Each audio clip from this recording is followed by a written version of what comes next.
From the Proving Ground, two young teams in the bottom of the Eastern Conference trying to get their seasons on track. It is Atlanta United 2 and Toronto FC 2 from the Proving Ground trying to make their first steps out of the bottom of the table. Thank you for accessing us however you are doing so this evening. John Nelson here, Jason Longshore over there, and Jason looking at these two lineups and looking at these two sides, trying to turn things around. Tonight should be interesting on multiple levels. Yeah, two young teams trying to get on track. Toronto FC 2, 0-6-2 on the season. They've struggled to find any results on the road, 0-4-0. Atlanta United 2 is on a 4-match losing streak. Young teams have to come out with a quick start, and that's going to be the key tonight. So how young are these two teams? Let's take a look and show you the comparisons. You're going to hear a lot of very small numbers when it comes to both of these sides.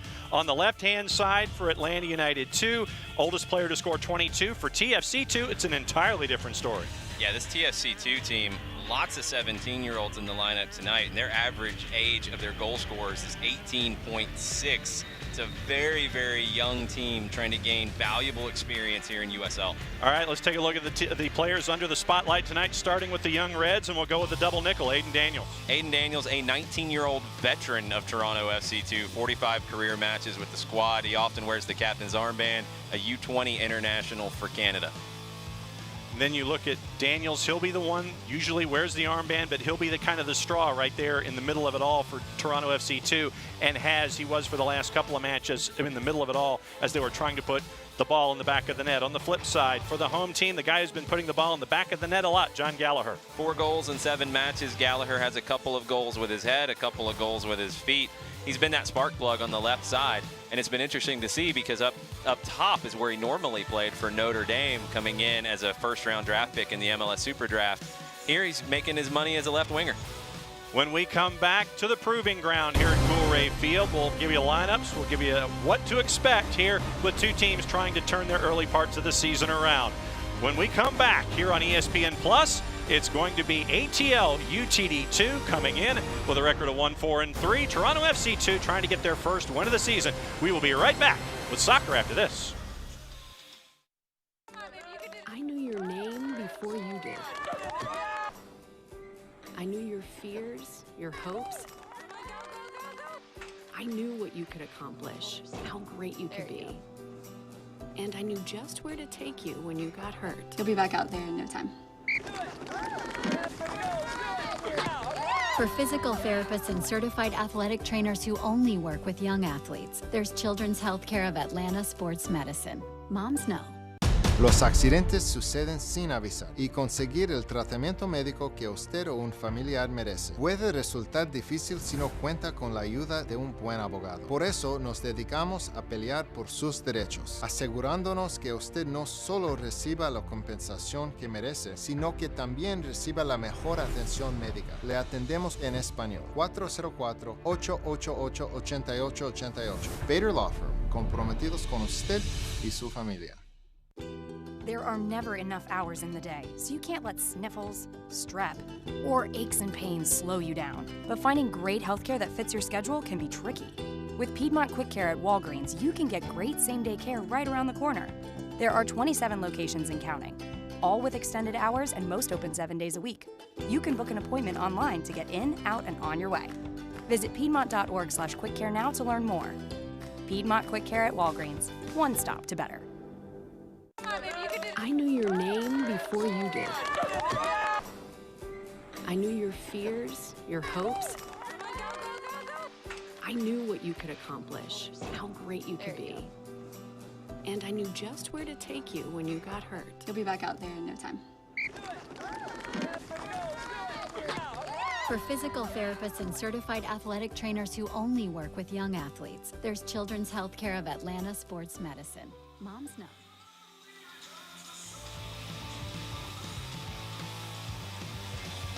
Welcome back to the Proving Ground. Coolray Field here in suburban Atlanta, Georgia. Let's get into our lineups very, very quickly before we get into kickoff. Jason, let's start off with the young Reds, the visitors. What do you see? Gianluca Catalano in goal. Backline of 4, Brandon Onconi, Robert Vasquez, Julian Dunn, Tim Kubel.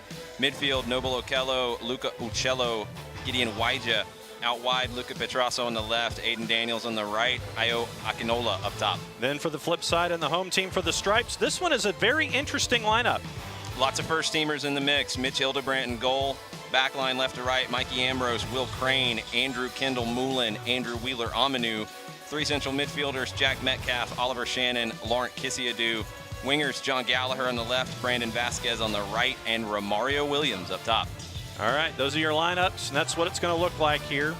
Both teams roughly 4-3-3s or 4-2-3-1s, depending on your perspective. For Toronto FC2, trying to get their first win of the season, trying to put the ball in the back of the net, which has been something that has eluded them a lot this year. Only 3 goals so far for the Young Reds, going up against an ATL UTD2 side that has had success at home more than they've had on the road. They knew that the last time out in Ottawa, unsatisfactory effort, and they're going to try to fix that here tonight. Going up against Toronto FC2, launched down into the near corner by Brandon Onconi. And the Stripes will come back with it. Here in the first half, ATL UTD2 going from left to right. Toronto FC2 in their visiting white outfits. They are going from right to left here in the first 45 minutes, and they will get to have to handle the sod that has been placed on the infield grass here where the Gwinnett Stripers play AAA baseball. They'll get to handle that in the first half as ATL UTD2 will be on offense. Actually looked pretty good in the pre-match warm-ups. It looks like it's holding up well. We've had a lot of rain here in the Atlanta area all day today. Looks like we might luck out and avoid some rain during the match, though. We were discussing, Jason, in the open, just how young these two sides are. Jimmy Vance doing some math for us here in the early part. Mitch Hildebrandt at 29 blows the curve today, so ATL UTD2's lineup averaging about 22 and a half. Toronto FC2 averaging 19 years of age. That's what these clubs are using their USL clubs, as an opportunity for young players to get that first professional experience. It's really important to be able to, when you get that call with the first team, to be comfortable. Hildebrandt, big save. Early activity there by the Young Reds trying to get something done here. Get an early goal on the board. Vasquez going at it with Kissiadou and a whistle. It's been an issue for both of these teams is getting off to a hot start. Neither one are scoring a ton of goals at the moment. Toronto with 3 on the season, Atlanta with 9. When you're a young team, you want to get on the board first. It's just much easier to control the match when you have that lead. Trying to work through the middle. You see Romario Williams being posted up by 2 players. Boskovic being one of them, Wyja being the other. Kissiadou just a little late on making that run to help Williams out. Slide tackle missed there. Here comes TFC2 working it right off the angle. Looks like a left foot entry if they can get it. Nice drop. Nice tackle away from it all as Akinola tried to turn and work with the left. It'll stay with TFC2. Akinola was a star with the US U17s last year in the FIFA World Cup for U17. Scored a goal, had an assist. Teammate of Andrew Carlton and Chris Goslin in that tournament. Carlton and Goslin have been called away with the US U20s at the moment. Throw in by Onconi. Kissiadou tries to send it back the other way. Boskovic, big joust right there, but picked up by ATL UTD2. TFC2 ends up with it. Tim Kubel, the 24-year-old, who had to be a substitute keeper last time out in their 11 a.m. kickoff against Penn FC as it goes out of bounds there. Out of control, Onconi couldn't hang on to it, so it'll go to ATL UTD2. Footing does look a little slick on that infield turf. Vasquez fell down on it. Onconi was really worried about his footing. As was Wyja there. Boskovic trying to get a little grappling going on with Romario Williams. Just get a whistle and perhaps a talking to. We can see that's going to be a battle all night long. Boskovic and Williams, 2 big guys battling up top. No need for a card there. It's early. Fighting for space. Boskovic at 6'3", going up against Romario Williams. John Freeman, the center referee today. He's had 5 USL matches this season. Doesn't like to throw a lot of cards, only 1 red, 4 1/4 yellow cards per match. Mikey Ambrose looking at it as Metcalf backs away. Ambrose has been excellent with ATL UTD2 in his 4 matches. 80% passing, 7 key passes, but he looks like he's looking for a direct shot here. Catalano with the 3-man wall in front, sent in with the left and in!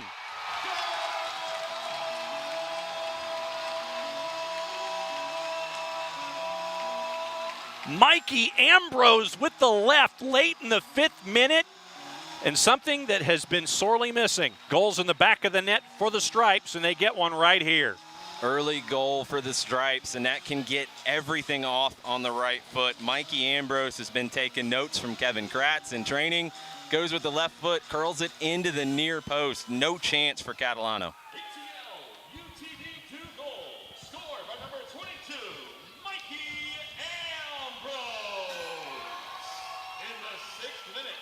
So now how do they respond after getting that first one in? You see the North Peachtree press working a little bit as they're trying to get things done against TFC2 here, and a whistle. Just gives you a lift. You get that first goal, it gives you a lift, and attacking into the infield side, you want to put as many goals up as possible, because defending on this half in the second half for ATL UTD2 is going to be tricky. We're seeing some footing issues already. All the way back to Hildebrandt, and they will reset.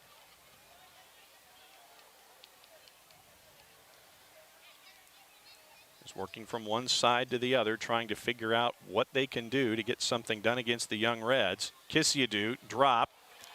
Activity going. Great ball from Ambrose. All the way over. Launch with the right into the box. Back post and almost goal number 2. Kubel with the save. Corner kick for the Stripes. Big save from Kubel. Catalano was placed pretty well on that far post to make the save, but the skip, you never know where it's going to go. Kubel saves the day for his young goalkeeper.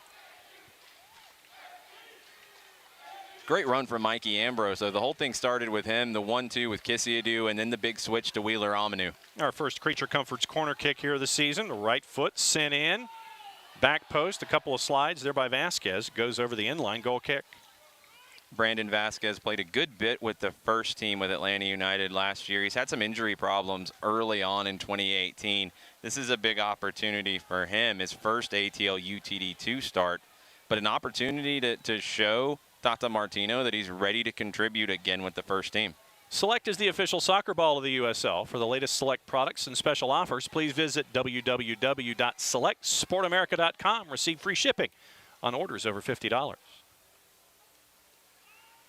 Sent deep by Catalano. The Stripes will work with it from their back.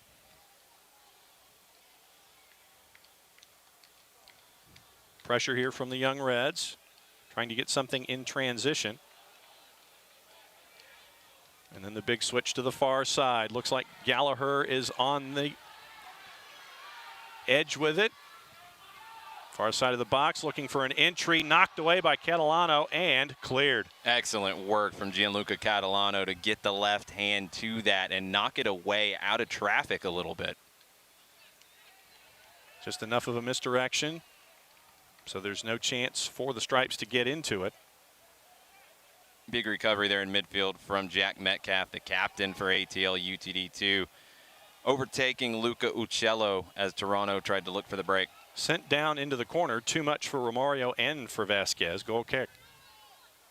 So far we've seen a couple times Oliver Shannon with a great long diagonal to pick out Gallagher on the left side.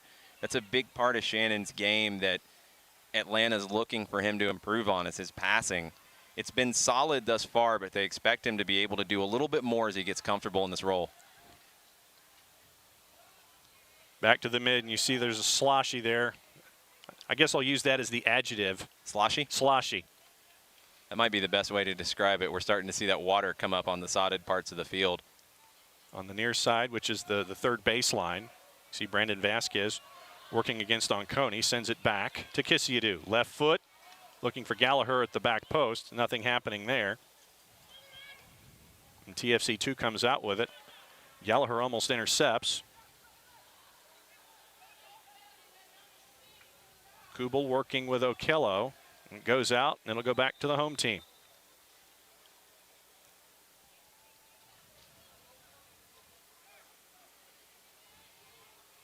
Tenth minute here. Quick goal on the board from a set piece by Mikey Ambrose. Can Romario Williams keep it? No. Not on that side. He wasn't able to keep his footing. Shannon again, though, looking for that diagonal to the left side. The USL's official Twitter feed keeps you up to date with news, live game updates, and highlights from around the league 24/7. Follow @USL on Twitter. Defense there by ATL UTD2. Kubel gets a little further up the pitch to throw it in. Uccello had it, lost it. It's back to the home side. Vasquez available here on the near. Dribbles inside on Onconi, goes right foot looking for Gallagher, knocked away by Kubel and cleared.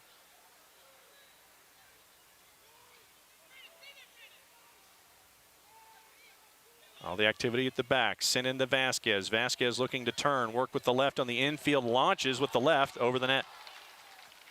Vasquez found some good footing there around the second base spot. Gets a left-footed blast, just a little high. 17s are in full voice tonight at Coolray Field.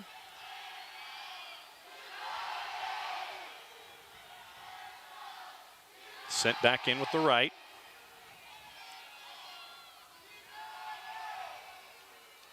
Boskovic with some jousting going on. Vasquez was going after it. Collision, no whistle, and they're going to continue to play. Onconi's down, pretty heavy collision with Vasquez. Now there's your whistle. Asking for the physios there. Yeah, Vasquez going over to check on him. It's in that spot of the field where it's a little difficult footing-wise, and Onconi might have slipped under Vasquez, and Vasquez caught him with the leg, maybe the knee. So let's take another look at it and see what went down. Vasquez and Onconi going for the joust. Vasquez got higher than Onconi did. And once again, it was on that section of the grass where they're trying to figure out their footing here in the first 12 minutes or so. Couldn't tell exactly how much contact was made with Vasquez and Onconi's head or neck area. Slow to get up. Yeah, it looked like Onconi kind of lost his footing going into it. And Vasquez caught him with a knee to the side of the head or the shoulder. He's up now. 6'2", 163-pounder, 20 years old, out of Montreux, Switzerland. Played a little bit everywhere for TFC2. Played 20 matches last year. He's played some center back. He's played some outside back. He can get forward. He has good speed to get forward and join the attack.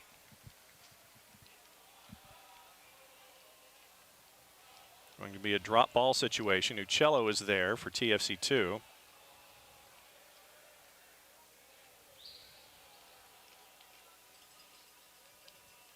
Fast feet for the Stripes, but it ends up going back, but then it's intercepted. Coming back quickly. There's numbers at the far if they want it. Gallagher sends it back in. Vasquez just misses. Vasquez tries to catch that off the hop from Gallagher's cross, unable to direct it on goal with the inside of the right foot. It was a great ball to the outside to Gallagher. Chips it in, takes one hop, and Vasquez just trying to redirect, not really going for power there, but a tough one to control. And obviously looking at Brandon Vasquez, it's good to see him back out there getting reps, getting his game cleats back under him in a situation like tonight. Yeah, he's just got to ease back into it. Started out a little rocky in the first couple of minutes, but getting really more of an increased comfort level on the ball here. He has the tough spot of the field to deal with, but it looks like he's rebounding, kind of getting back into form as we go. Onconi and Vasquez going back at it again. A hip toss by Onconi a bit, gives to Wyja. Knocked out of bounds, it'll stay with TFC2. Now, those are two big boys you're going to be battling all night long with Vasquez and Onconi. Wyja looking to do something with the right. Kisiadu intercepts. Nice work defensively from Kisiadu. Gallagher can't quite hang on to it. Goes back the other way. Petrasso was working over at the far, but it's back with the stripes and Metcalf.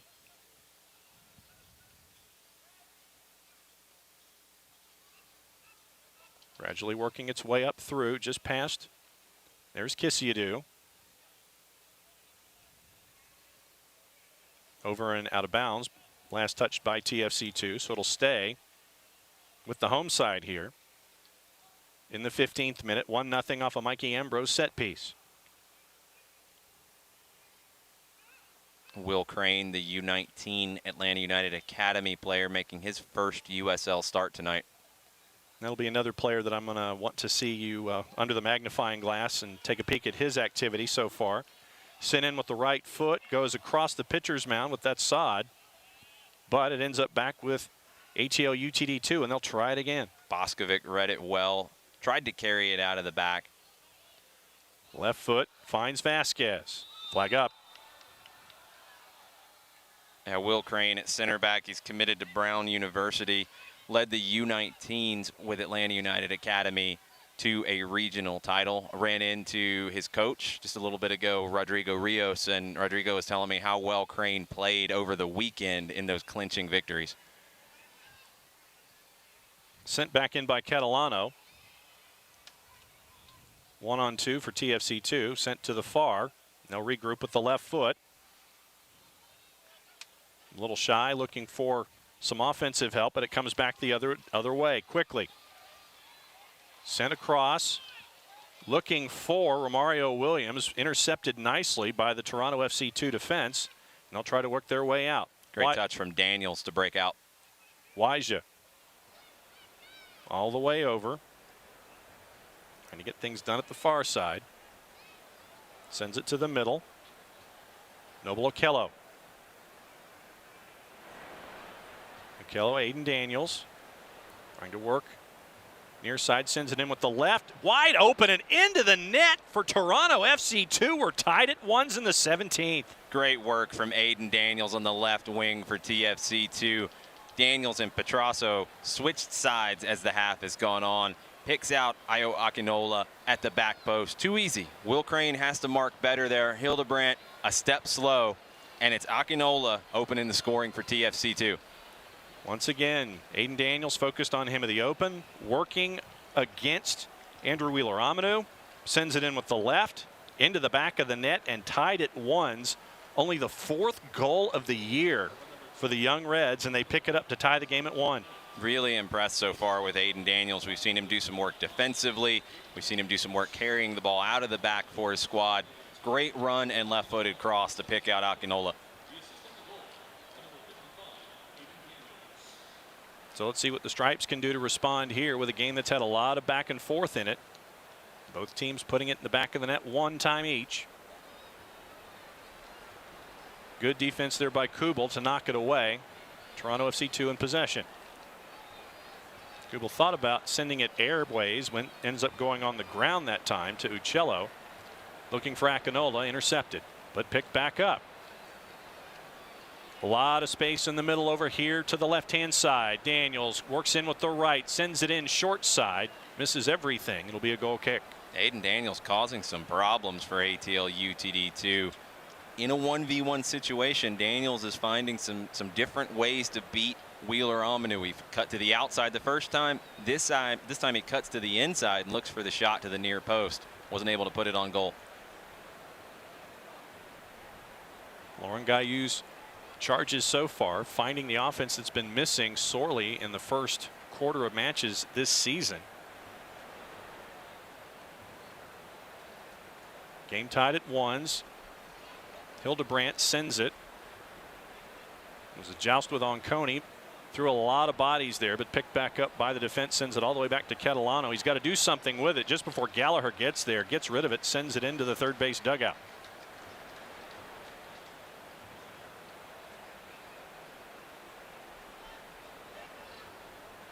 Romario Williams, Wheeler-Amanu. Kissiadou and Romario intercepted right in the middle of it all.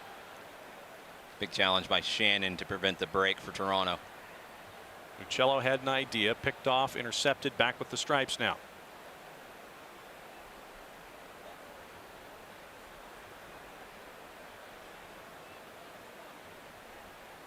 20th minute, tied at ones. Set piece by Mikey Ambrose. Aiden Daniels assisting for Toronto FC2. Going to go by Ao Akinola in front of Mitch Hildebrandt in his first activity so far this season. Once again, we mentioned how it was going to be interesting on a bunch of different levels. Hildebrandt, another one of those names that's finally getting reps, finally healthy enough to get reps. Sent forward. Looked like Romario was trying to touch it to Brandon Vasquez. Intercepted, but once again, a lot of activity in the middle third. Romario with it. Tries to go around players' right foot and just knocked out wide of the net by Catalano. Big save for Toronto FC2. We've seen Romario Williams do this with the Charleston Battery in the last 2 seasons. Now with Atlanta. Beats Boskovic in the 1v1, rips a right-footed shot, and Gianluca Catalano with a huge save to knock that wide.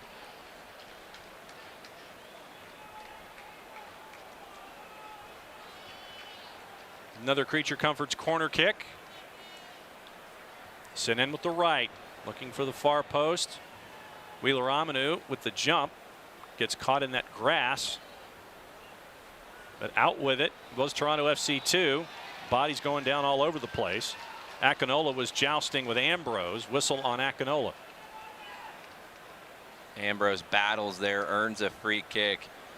This one's from a greater distance. Ambrose isn't going to take it. Looks like Metcalf is. It's also on the infield side. Might be a little trickier to go on goal here. See what ATL UTD2 has drawn up.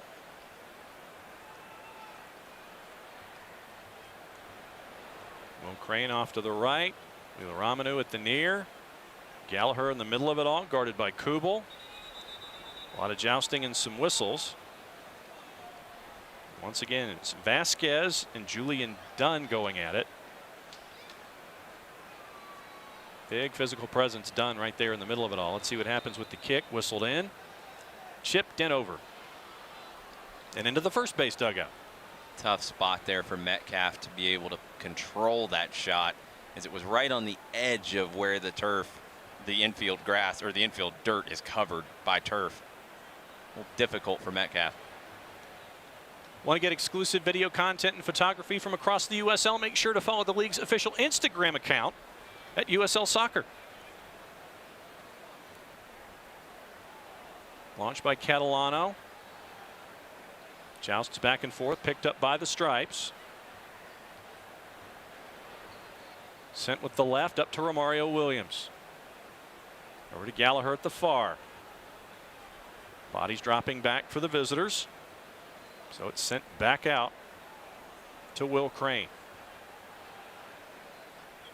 Sent with the right into the middle of it. Vasquez kind of just shuttles it forward looking for Romario. Nice defense for Toronto FC2. Throw in for the Stripes. Let's see what they can do with it here. Beautiful touch from Vasquez, trying to play that through to Williams. Triangle working, Metcalf working his way in. Big save. Knowing that someone was lurking at the back post in John Gallagher, Catalano comes up big again. Very impressed with Catalano in the early going. The 18-year-old Canadian goalkeeper. He's played a good bit for TFC 3 in League One Ontario. Hasn't seen the field yet for TFC 2 here in USL. Looking up to the challenge tonight. Kubel and Gallagher going at it. Ball stays with ATL UTD2. Crane will start the work around the horn at the back.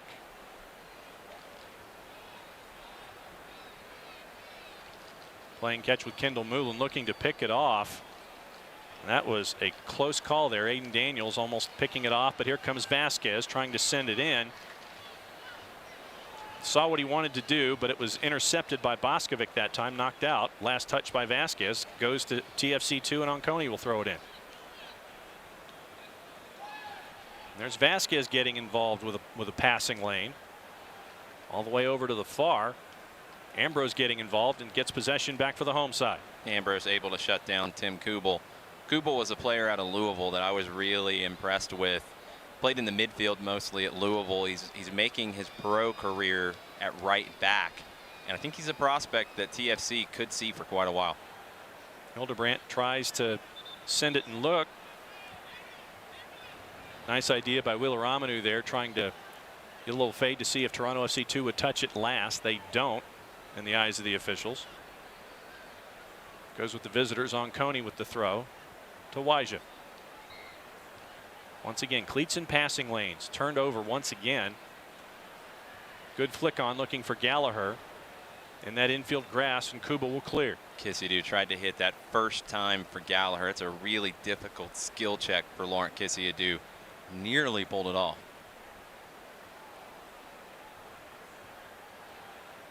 Kendall Moulin and Crane. 1-on-3 in a big collision there with Ambrose and Noble Okello. Ambrose got the win. A high elbow that time, it looked like. Daniels gets away with it on Metcalf's slide tackle, and they're going to call a foul there on that one for a set piece now, and another opportunity for Toronto FC2. Daniels comes back. He's able to win the ball off of Metcalf.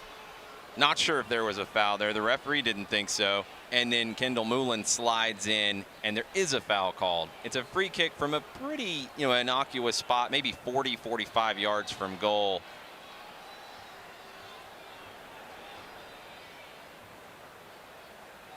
So let's see what's on the mind of Toronto FC2 here. Uccello looks like he will be the one to take. Daniels is there with him.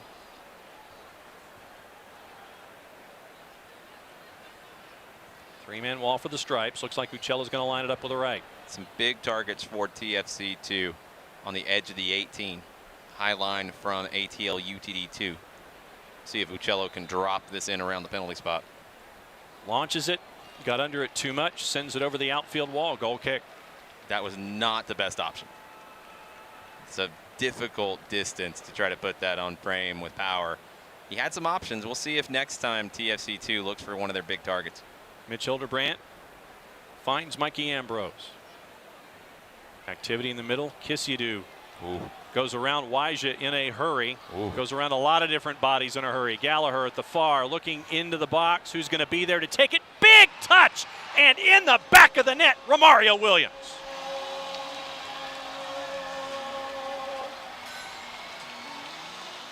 John Gallagher is going to get that assist to Romario Williams, but Laurent Kissidu with multiple step overs to create the space.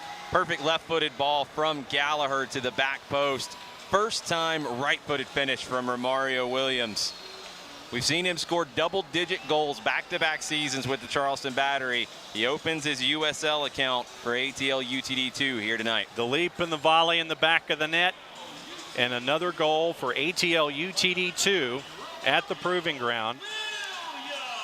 And we've been making the point when we saw the starting 11, there were guys that were under the magnifying glass for a bunch of different reasons. Finally getting reps, Romario Williams one of them. Results here in the 28th minute. Romario Williams, John Gallagher, Laurent Kissidu all competing for playing time in Atlanta United's upcoming U.S. Open Cup run. I think all three are potential candidates when ATL UTD gets into the Open Cup. And we're looking at 2 rounds before that happens early June. June 6th, the 4th round is where Atlanta United will join the tournament. And you will see some of the faces here tonight in that team, I would imagine. Metcalf looking to dribble out of trouble. Crane, Vasquez throws it behind him. And here comes Daniels again for TFC2. Middle of the pitch, Wyja. Sends it over to the far, looking again. Almost a give and go, but kept. Now sent back to Wyja there. Tries to go inside the box with it. Not enough behind it. Picked off. Here comes the Stripes. Romario Williams. And a whistle as Julian Dunn was on him initially. Quick reset. Crane.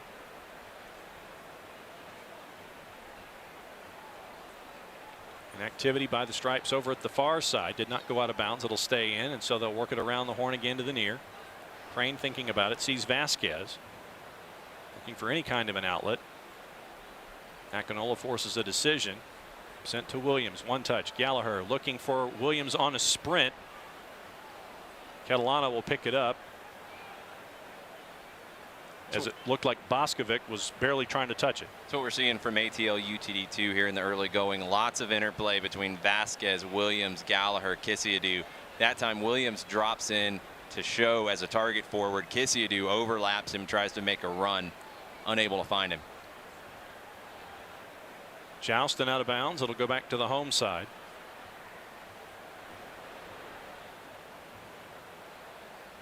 Trying to come all the way back. Big launch looking for Williams. Settled down.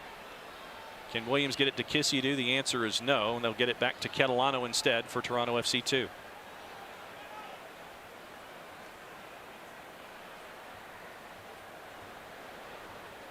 Gallagher ends up with it. Kubel lays off.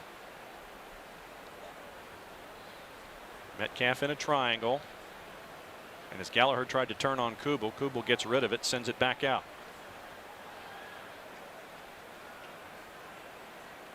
Shannon looking for Vasquez. Onconi will clear. There's Shannon in for a tackle. And a yellow. Pretty easy call there from Freeman. Shannon into the ball first, but he slid in with the studs exposed. Not going to get away with that one if you're Oliver Shannon. I believe that's his 4th yellow card on the season. Noble Okello will be over it. Send it back in.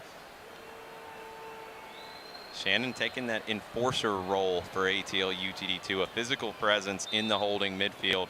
The Clemson University product. He spent a lot of time in England with Everton's academy before coming to the States.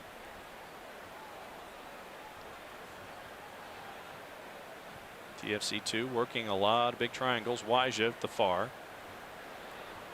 Not enough behind it. Kisiadu went in, and it looks like Uccello is going to get a card on his own for the tackle on Kisiadu. Game's getting a little chippy as both teams are playing out this first half. Two young teams trying to find their way into it. That's another tough challenge. Kisiadu takes the hit, picks up the yellow on Uccello.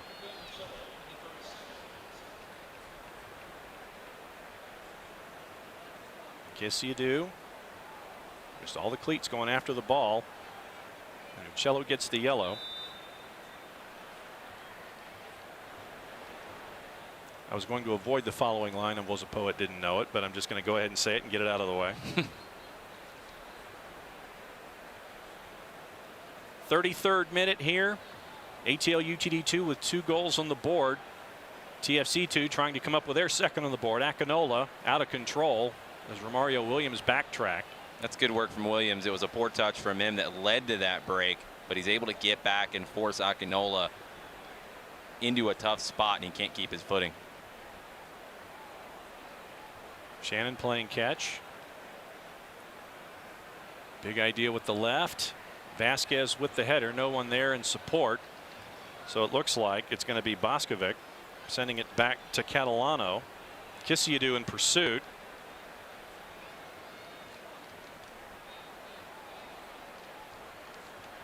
Activity in the middle of the pitch. Kisiadu chasing Boskovic, who gets rid of it with the left. Metcalf sends it back to Crane. Sent to the far. Mario Williams. They'll come around the horn with it one more time. Kendall Moulin. Wheeler Amanu playing catch, trying to get Vasquez to release. Crane finds Gallagher. Nice hold there. Right foot, big switch, looking for Vasquez, not enough under it. Onconi is there with Daniels. Kisiadu tried to flick it back to Vasquez, unable to get it over the first line of defense. Catalano gets under it. A lot of activity in the middle. Waja got shepherded off of it by Romario, and a big launch with the right foot. Too much under it, it'll be a goal kick. Gallagher unable to get over that as he hit the infield sod. ATL UTD2 really starting to look fluid in the attack, and it's a little bit different situation for Laurent Kisiadou. Romario Williams is going to play this more as a target forward, so he's dropping into the midfield more and more to get some possession. That's creating opportunities for Kisiadou to take that space as a center forward.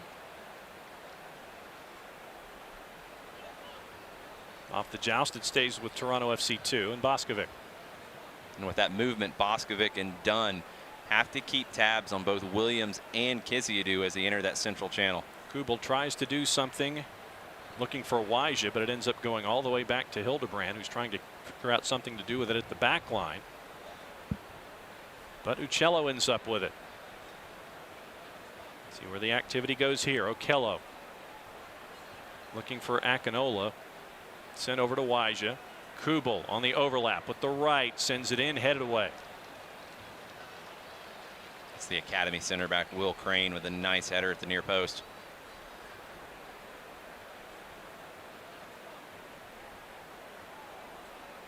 Petrasso working in triangles with Waja. All the way back to Dunn. Intercepted by Gallagher, but out of bounds. Toronto struggled more on this right side when they've been able to get down the left with Daniels and Onconi getting forward. They've looked dangerous. Akinola trying to get something going, but it ends up over the inline. Goal kick. The Stripes defense closes down on Akinola. They're not giving him a lot of space in the early going. Visit the USL's Instagram story every Monday evening to watch Kelsey Steele's hat trick as she breaks down the 3 key talking points from the previous week's action. That's on Instagram, the Insta story with Kelsey Steele and her hat trick.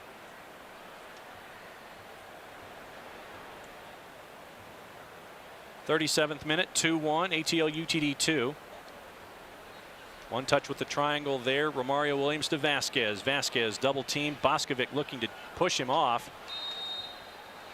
They're going to call a foul on Vasquez. Don't think it was for the tackle. I think Vasquez had a hand to Boskovic's jersey and dragged him down. Boskovic's a TFC Academy product, 19 years old. Been a stalwart for TFC's back line all season. Catalano will reintroduce on the grass surface. There's a bit of a hook to it, sends it out of bounds.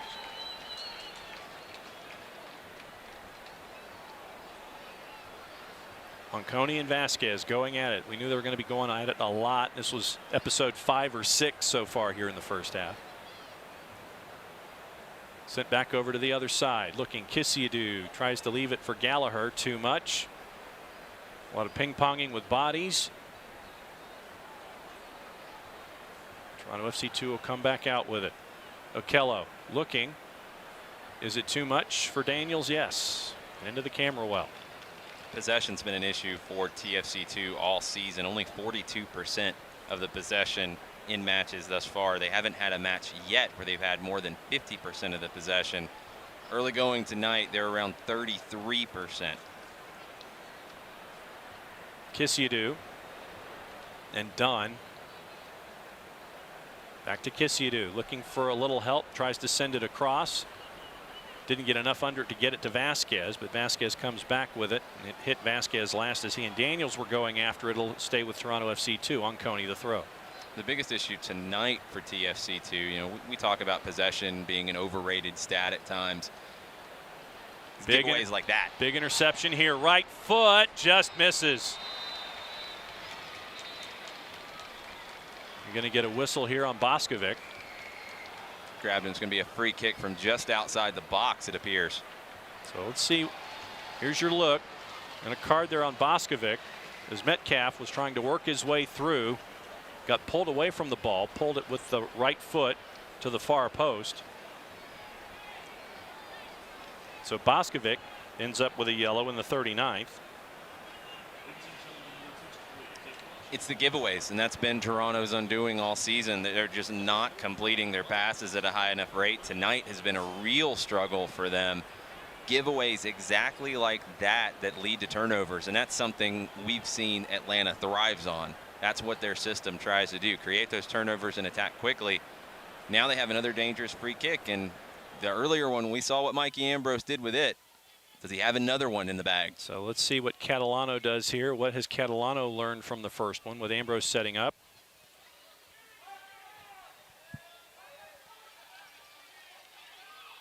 John Freeman getting everybody to back up. It's a 4-man wall in front of Catalano trying to shield that near post. We'll see if Catalano maybe cheats over a little bit after Ambrose beat him there the first time.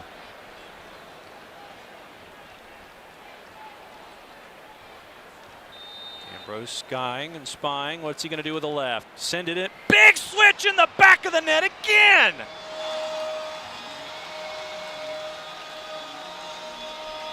Atlanta United fans know what Kevin Kratz can do on free kicks, but he's got some competition now. Mikey Ambrose, 2 goals on the night, both beautiful left-footed curlers. I think the second one was better than the first. What a hit from Mikey Ambrose, curling that in. Talked about it, it's a 4-man wall for TFC2. Catalano was pretty sure he knew where this was going. He's still unable to get there. Ambrose beats him into the upper corner. Left foot. Mikey Ambrose with the hook. Back of the net, and it's 3-1.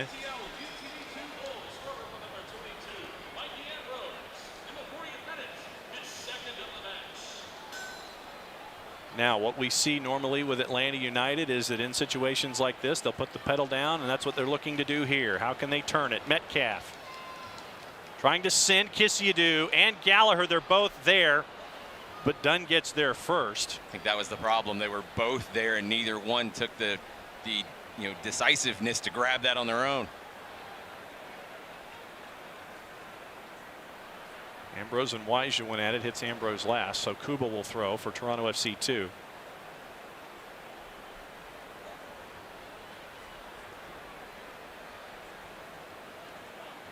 Now, how does Toronto FC2 respond? 2 goals off of set pieces by the same guy. You're down 2 goals.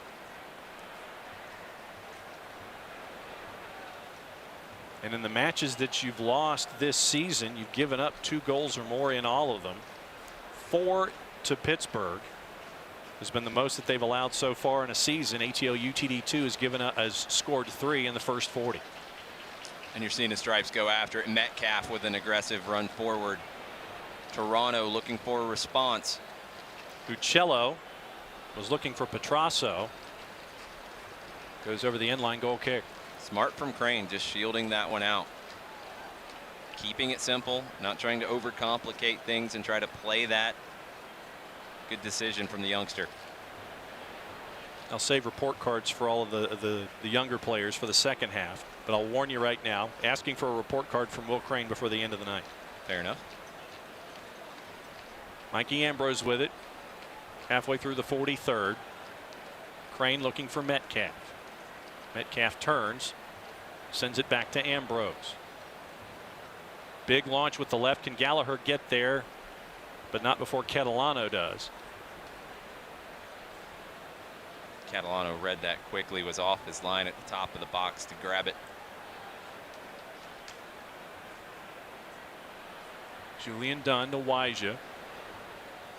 Activity with the left, big switch, looking for Daniels. Will Daniels get there first? He will. In the corner, keeps it inbounds on the end line. Big push from the back. Yep. Love that response from Toronto FC2. Aiden Daniels, he's been the one who has keyed everything for Toronto FC2. This time he walks the tightrope on the end line, keeps it in, gets the push in the back, and earns a penalty kick that the Reds desperately needed before the halftime whistle. It looks like he's going to take it himself. Daniels earned it, so he's going to put the ball down on the spot. And welcome back Mitch Hildebrandt, first game back. Get to defend a PK situation. We've seen Mitch Hildebrandt in penalty situations. Let's see if Mitch can say no here at the Proving Ground.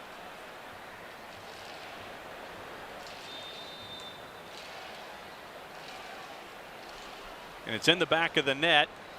Daniels puts it right down the middle. as Hildebrandt went to his right. Toronto FC 2 gets one back on the board, and we'll have 2 minutes added at the end here of the first half. Aiden Daniels gets Hildebrandt leaning, holds on before he places it into the back of the net. Really smart from the 19-year-old. So impressed with Daniels and how he is trying to spark this team. We see him right now talking to teammates, trying to encourage them on. That goal was absolutely necessary for Toronto. Could be some fireworks in the second half. Let's see what happens here in the last 20 seconds plus 2 minutes that have been added on. Here comes Brandon Vasquez. Vasquez with the right, deflected by Don. Catalano doesn't save it. It's going to be a corner. That was a tough one. The deflection made it really difficult for Catalano, who was on his near post. Had to be safe. Maybe some fireworks in stoppage time.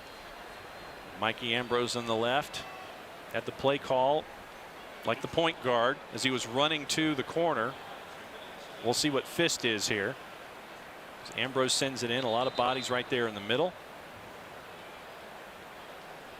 Discussion with Vasquez and Boskovic, among others.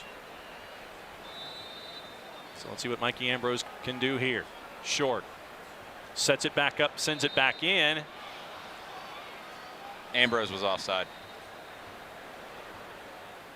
So we've seen Atlanta United do short corners before, just offside in this instance. And Tim Kubel took a bit of a knock.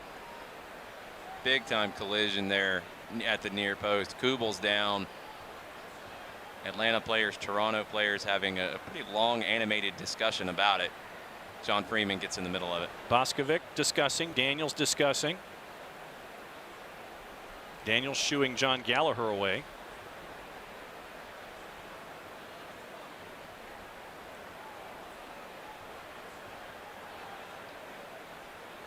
Checking Kubel.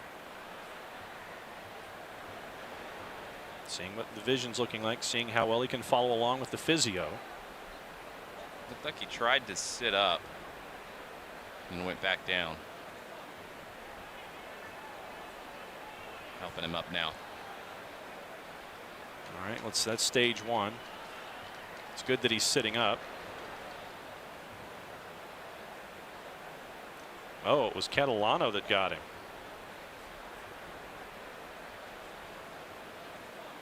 Catalano, as he was going for the save on the offsides call, was trying to reach for the ball and got more of Kubel than he did as he was trying to make the save on the inbound. And Gallagher was right there as well.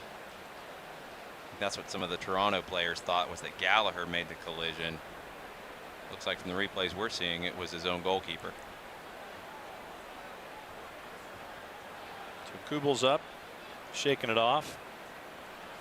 Good to see that going on. And Catalano will reintroduce. His time has been added here in stoppage. Let's see what Toronto FC 2 does with it.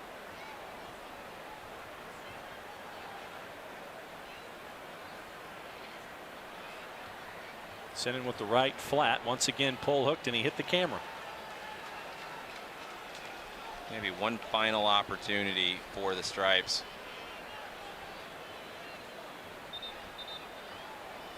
Wheeler Amanu tried to throw that in. The ball slipped out of his hands, but it never came in. I was going to say, what is the call on that? It didn't come in, so nothing happened.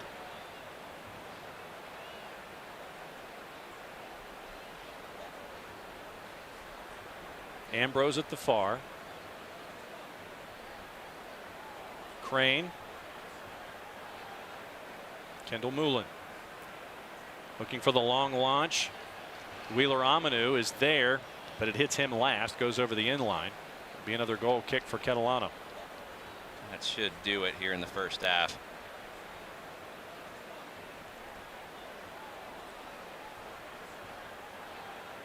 Catalano not in any kind of a rush.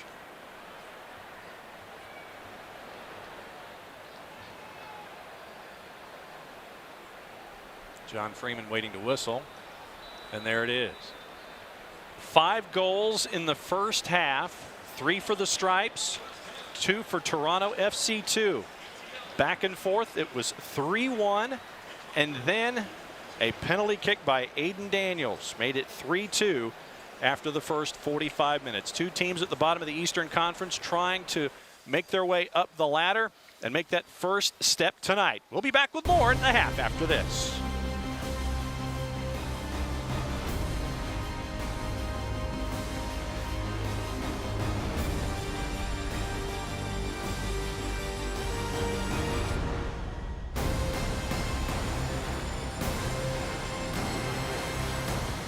Los accidentes suceden sin avisar y conseguir el tratamiento médico que usted o un familiar merece puede resultar difícil si no cuenta con la ayuda de un buen abogado. Por eso nos dedicamos a pelear por sus derechos, asegurándonos que usted no solo reciba la compensación que merece, sino que también reciba la mejor atención médica. Le atendemos en español. 404-888-8888. Bader Law Firm, comprometidos con usted y su familia.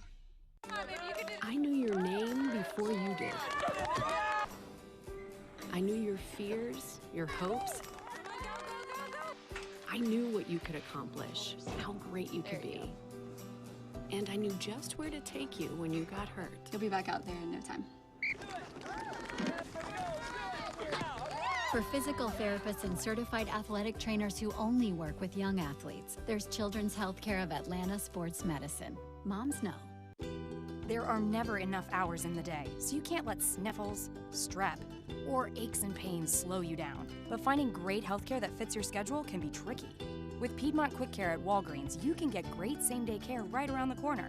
There are 27 locations and counting, all with extended hours and most open 7 days a week. You can book an appointment online to get in, out, and on your way. Visit piedmont.org/quickcare now to learn more. Piedmont Quick Care at Walgreens, one stop to better.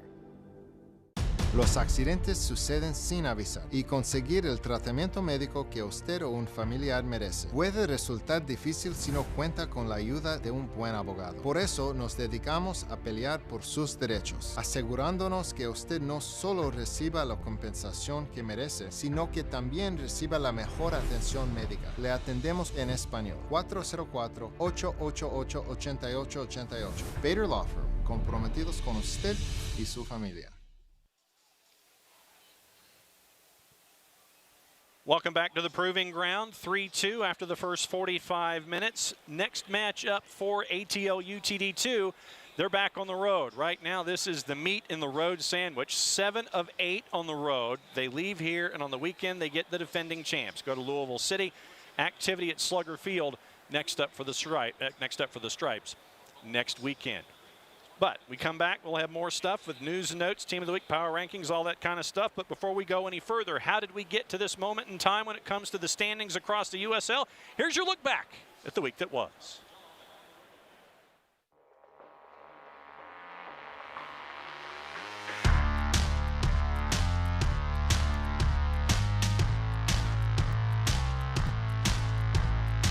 A couple of moves inside the area.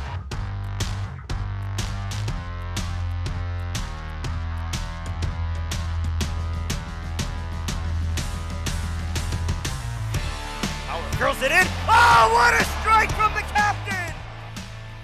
The Ram is in! Jesus Enriquez! Drogba blast! And what a world-class goal that is from Didier Drogba!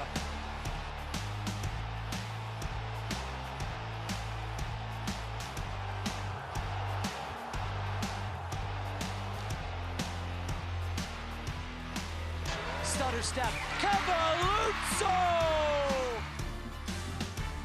Saved by Mydell. Into the penalty area for 3, Frater! And a fantastic save produced by Matt Van Oekel. Incredible save.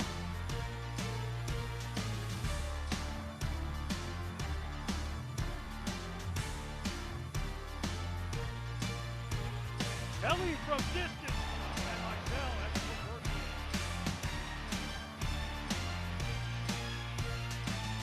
It's a good ball to the back post. Gordon Wiles there, and what a strike from the German. Zubak has a break on goal. He's looking to put the Galaxy on top 1-0, and he does. Ethan Zubak.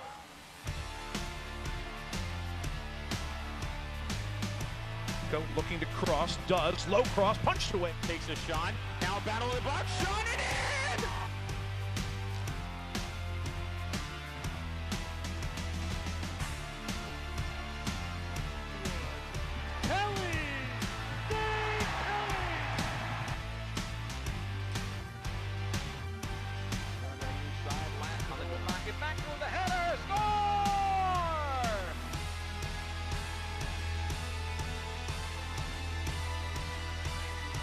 pass into the middle for Williamson.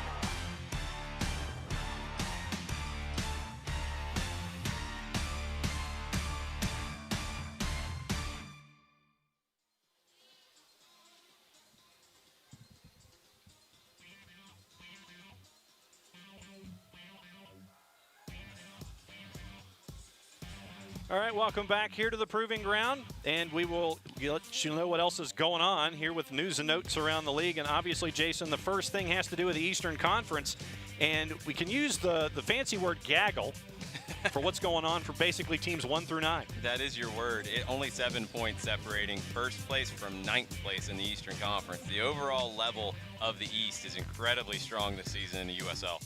Also on the board right now, Pittsburgh. They knew that when they brought in a big coach from Rochester, it was going to be defense first, and they're one of the top teams in the East along with RB2. Yeah, Lily's one of the best coaches in USL history, and he's doing it again with the Riverhounds. Defensively, they're just such a tough team to break down. Both of these squads tonight have had problems in Pittsburgh. Now, we also mentioned the youth movement here in the USL. They are very young at Los Dos, but they're putting up big numbers. Yeah, LA Galaxy, too, have always focused on young players, and Efrain Juarez with a hat trick as a 15-year-old. That's incredibly young. Los Dos doing it this year. And speaking of Alvarez, Player of the Week in the activity of the USL, let's take a look at the Team of the Week. And you've got two of the guys, Ethan Zubak, who had the other hat trick in that game, paired up with Alvarez as part of your activity. And some guy named Drogba is also a part of the Team of the Week. Yeah. Then you look at Diego Restrepo between the sticks. Colin Falvey, who had a good game against HLUGD2 for Ottawa. Kalen Ryden had 2 goals. Jordan Dover had 4 tackles and 4 picks, as Indy had no shots on goal in their matchup. Those are your defenders. In the middle, when you end up with a guy like Rigi with 2 assists, Voser with a goal and an assist, Lebo Moloto with 2 goals in the win for Nashville SC, Tia the game-winning goal for Reno. Also up front, we mentioned the activity with Zubak, Alvarez, and Drogba. So you got to get your Didier Drogba references in as best you can usually when it comes to these kinds of things. But because of all that activity, power rankings have gone absolutely upside down. The 16 are now a little different. A little bit. Real Monarchs, really strong last year in the regular season. They're number 1, Phoenix number 2, Charleston Battery, who we know very well, number 3, FC Cincinnati, Pittsburgh, Louisville City.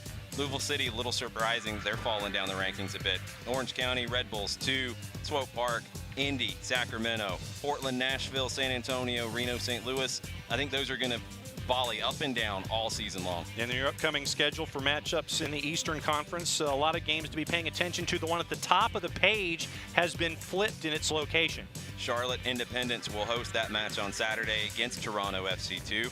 Atlanta United 2 heading up to Louisville to face Louisville City at Slugger Field. Tampa Bay Rowdies and Pittsburgh Riverhounds, Indy 11, Bethlehem Steel close out a big schedule in the Eastern Conference. All right, when we come back, we'll let you know what else is going on around the league. Get you ready for the second half. 5 goals in the first half. How many do we get in the second 45? Answers coming back after this. There are never enough hours in the day, so you can't let sniffles, strep, or aches and pains slow you down. But finding great healthcare that fits your schedule can be tricky. With Piedmont Quick Care at Walgreens, you can get great same-day care right around the corner. There are 27 locations and counting, all with extended hours and most open 7 days a week. You can book an appointment online to get in, out, and on your way. Visit piedmont.org/quickcare now to learn more. Piedmont Quick Care at Walgreens, one stop to better. Los accidentes suceden sin avisar y conseguir el tratamiento médico que usted o un familiar merece puede resultar difícil si no cuenta con la ayuda de un buen abogado. Por eso nos dedicamos a pelear por sus derechos, asegurándonos que usted no solo reciba la compensación que merece, sino que también reciba la mejor atención médica. Le atendemos en español. 404-888-8888. Bader Law Firm, comprometidos con usted y su familia. I knew your name before you did. I knew your fears, your hopes. I knew what you could accomplish, how great you could be. And I knew just where to take you when you got hurt. You'll be back out there in no time. For physical therapists and certified athletic trainers who only work with young athletes, there's Children's Healthcare of Atlanta Sports Medicine. Moms know. There are never enough hours in the day, so you can't let sniffles, strep, or aches and pains slow you down. But finding great healthcare that fits your schedule can be tricky. With Piedmont Quick Care at Walgreens, you can get great same-day care right around the corner. There are 27 locations and counting, all with extended hours and most open 7 days a week. You can book an appointment online to get in, out, and on your way. Visit piedmont.org/quickcare now to learn more. Piedmont Quick Care at Walgreens, one stop to better. Welcome back to Coolray Field at the Proving Ground, getting ready for the second half between ATL UTD2 and Toronto FC2. 5 goals in the first 45. So let's take a look at how we got to this particular moment in time. And obviously one of the names that we're going to be mentioning a lot when it comes to the Stripes is someone off the set pieces in Mikey Ambrose. Did not expect Mikey Ambrose to have 2 goals at halftime of this one. Did not expect Mikey Ambrose to be this good on free kicks. We haven't seen him take any because there's so many other weapons for Atlanta United. But Ambrose has really made the most of his opportunities in USL, and we see it tonight. 2 beautiful free kicks. The first one was a great one inside the near post. Then John Gallagher with a header. Second one, John Gallagher with a header. We've seen him score a couple times this season with the head, unable to put this one on frame. Gallagher's been the one putting it in the back of the net for ATL UTD2. Then Akinola. And it's Aiden Daniels who really sparked this down the left side after the switch. He started on the right, moves over to the left, gets the cross off and finds Akinola. A little bit too much space for Akinola at the back post. Get a couple of different looks at how this happened. In Toronto FC2, it only scored 3 coming into this match. They get 1 here, but then you get a big save. Yeah, Catalano, even giving up 3 goals today, it's been very good. The 18-year-old young keeper coming up from TFC 3. So Catalano's had a busy first half on a bunch of different fronts, so he ends up getting the save there. And he was keeping them in the match in the first 45 with only that set piece and the set piece that's going to come up in just a second. And you have everything else going on with Catalano. Then another goal on the board. Romario Williams, another name we were looking forward to tonight. Yeah, and this all started with the youngster Laurent Kissiadou with a couple step overs in the midfield, plays it out wide, gets the cross in to Romario Williams, and it's a beautiful finish with the inside of the right foot at the back post. This is what we expected Romario Williams to be doing when he had these opportunities. Then, Kevin Kratz, you got some competition. Mikey Ambrose with a better second free kick than the first one. This time he goes up high. Catalano, I feel like he knew where it was going over the wall. No chance to get there as Ambrose puts it into the upper corner. Then TFC2 gets 1 back at the end. And you get another response from Aiden Daniels, the 19-year-old veteran of TFC2 with 45 career matches with the squad. The captain keeping the Reds in it. You look at the first half stats. Is there anything in particular that stuck out to you in the first 45 one way or the other? Not really. The possession's about what we expected. ATL UTD2 likes to dominate possession. TFC2 has struggled with possession. That played out about right. Everything else has been fairly even. I think for TFC2 to get back into this, they have to be tidier with their passing. They can't have the giveaways that are leading to opportunities. And we'll see how a young team like the Stripes handle the lead at this point and how they can close this one out. Passing accuracy, something else that's in there. TFC2 completing 2 out of every 3 passes. It's not good enough. Where Atlanta United 2 is at 84% of their passes, 276 passes for ATL UTD2 in the first half, and 159 for TFC2, and only completing 2/3 of those. So you're looking at roughly 100 passes out of 160 that were completed in the first half for the Young Reds. It's just not good enough, and it echoes their numbers from the season. They came in 74.5% passing on the year. Atlanta comes in 80.4% passing. You're seeing that difference play out tonight. Goal scorers one more time. Ambrose, Romario Williams, and Ambrose off of set pieces for Mikey's 2 goals on the night in the 5th and the 40th. For Toronto FC2, Ayo Akinola in the 17th and Aiden Daniels on a PK in the 44th past Mitch Hildebrandt. So when you're looking at the guys getting reps or their first chances out here so far in the first 45 for ATL UTD2, what have you seen? The back line's holding up okay. You know, this is a makeshift group, and we've talked about it in every match. You know, the faces are going to change. It's generally been A.J. Cochran and Miles Robinson at center back. Tonight it's Will Crane coming up from the academy and Andrew Kendall Moulin, who we've generally seen in a holding midfield role. they're doing okay. The marking's just a little loose at times. The coordination isn't there. They're playing in front of Mitch Hildebrandt for the first time. So it's very difficult. Oliver Shannon, Jack Metcalf, I think, are doing a good job in the holding midfield. I really like Laurent Kisiadou starting to grow into this match a bit and find his spots going forward. For Toronto, I've been really impressed with Aiden Daniels. Aiden Daniels putting his team on his back and almost keeping them in it single-handedly. He needs some help, though, from Uccello and Waija. They have to start getting forward and joining this attack more because Akinola can't do it up top by himself. As we start the second half, a big heads up from Brian Duvall back at HQ, who says that the 5 goals in the first half ties the season high so far for the first 45 minutes, or for a 45-minute period. ATL UTD2 was involved in that one, too. The matchup at Nippert against FC Cincinnati. We've seen an Atlanta team that can score some goals. It just seems like they come in bunches. That match, they end up losing 4-2. We saw the opener where they had 3 goals in it. 3 goals tonight. We'll see if they can find some more. Reversals here in the second 45 minutes. Young Reds are going from left to right, no whistle.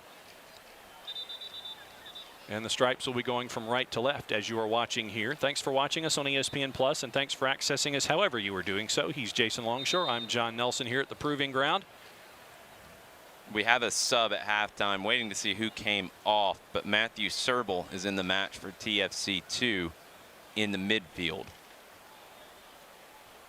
So Waija is out. Serbel is in. So 37 out. In your white kits, 50 is in. Serbel, 5'9", 158-pound midfielder, 19 years old, from Brampton, Ontario. Right foot wind up, blocked by the Stripes. And they will try it again from up top.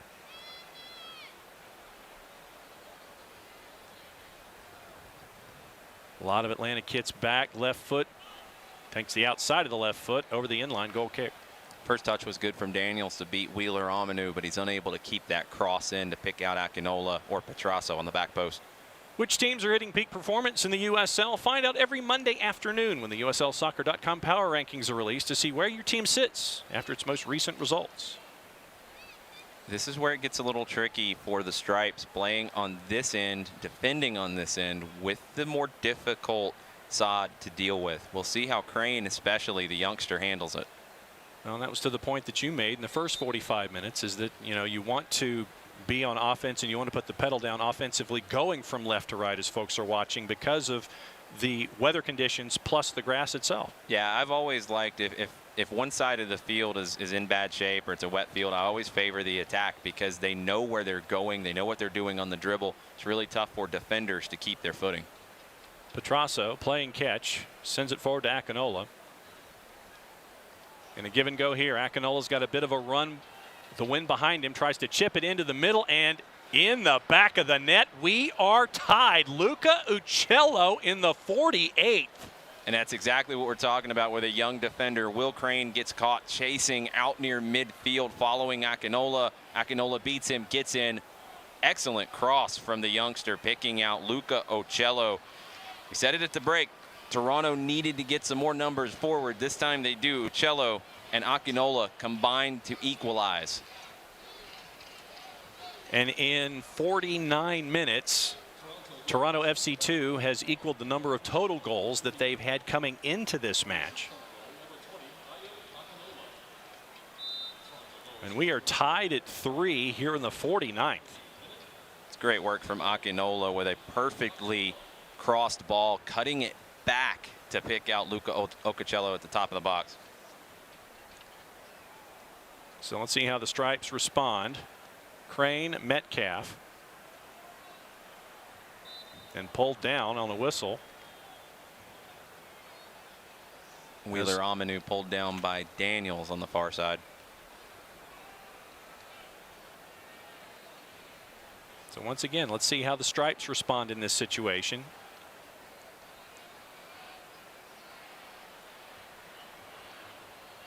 Kubel with the right, spins it forward.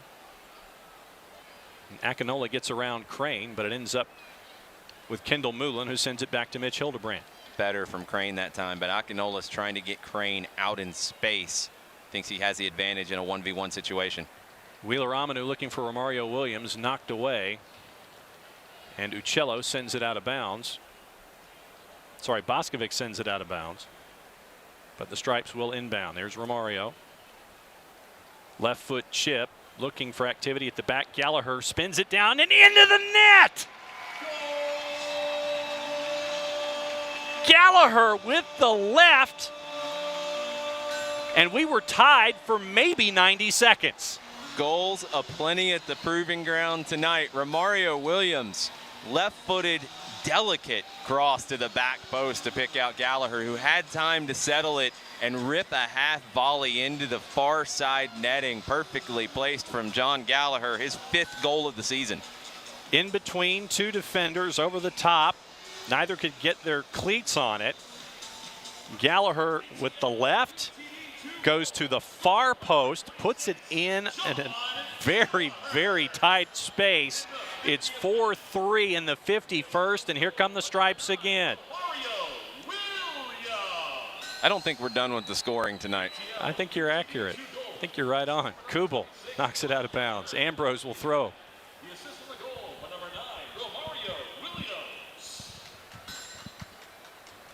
If you're playing USL Soccer Fantasy, if you had any of these two teams, you're going to be winning your league by the end of the night. I hope you didn't have the goalkeepers, though. It's been a tough night for them. And alone again, Gallagher offside. This is the element we're seeing with Romario Williams up top. He's able to be a target forward, play back to goal again. This time he drops into the midfield, controls it, looks for the runner in Gallagher. You're starting to see a nice chemistry develop between the Jamaican and the Irishman. Mario almost intercepts that grounder that was sent out by Catalano. Let's see what TFC2 can do with it. Dunn.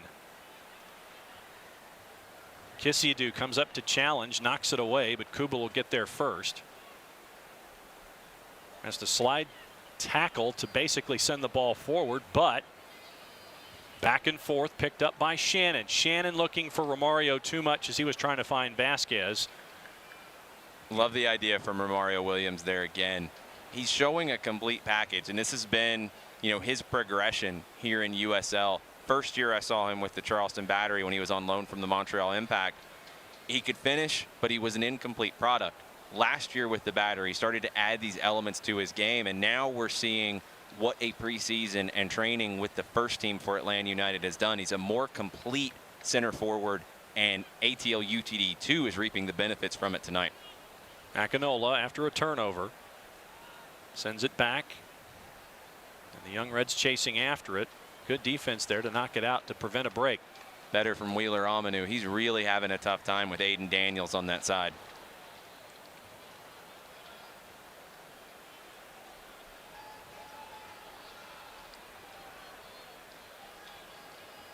Seven goals, 53 minutes. We've still got a lot of time here at the Proving Ground.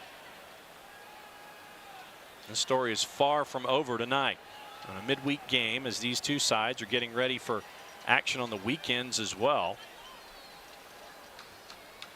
Toronto FC2 will be heading to Charlotte in a reconfigured geography. And the match was scheduled for Toronto, but it was now going to be at Matthews in Charlotte this weekend. Atlanta United 2 will be heading to Louisville and Slugger Field to take on the defending champs. Romario Williams in chase. Catalano has to move it to his left and almost just get rid of it, and he does. Quick throw by Vasquez, looking for some kind of help. Didn't happen quickly enough with Kisiadu, so he's going to leave it for Wheeler Amanu to do it. That was that North Peachtree press. Is that what you called it earlier? The North Peachtree press. I like it.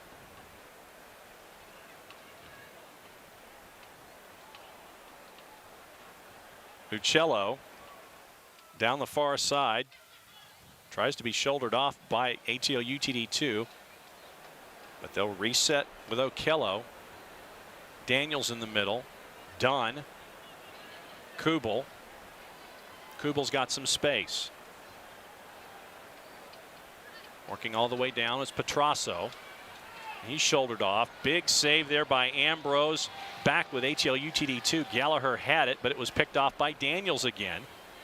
Daniels getting in a lot of different passing lanes here for the Young Reds. So was John Gallagher there, intercepting that poor pass, getting out of the back, but he's able to chase it down and cause the turnover. Kubel with the right. Sent into row 6 defensively there by Oliver Shannon, or by Will Crane, sorry.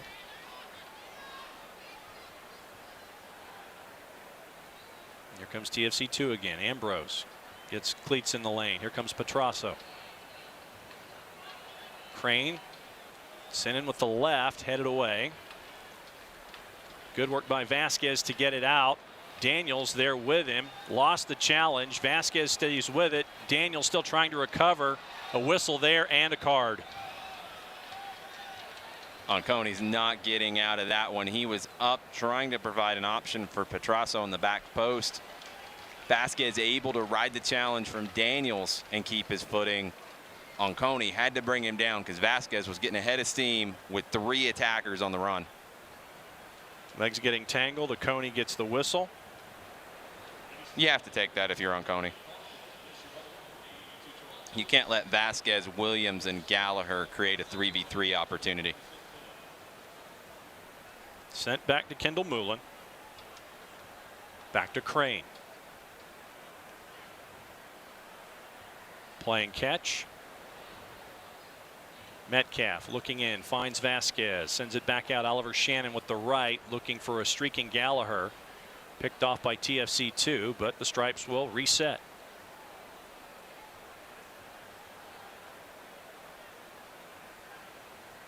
Metcalf looking to send on the overlap.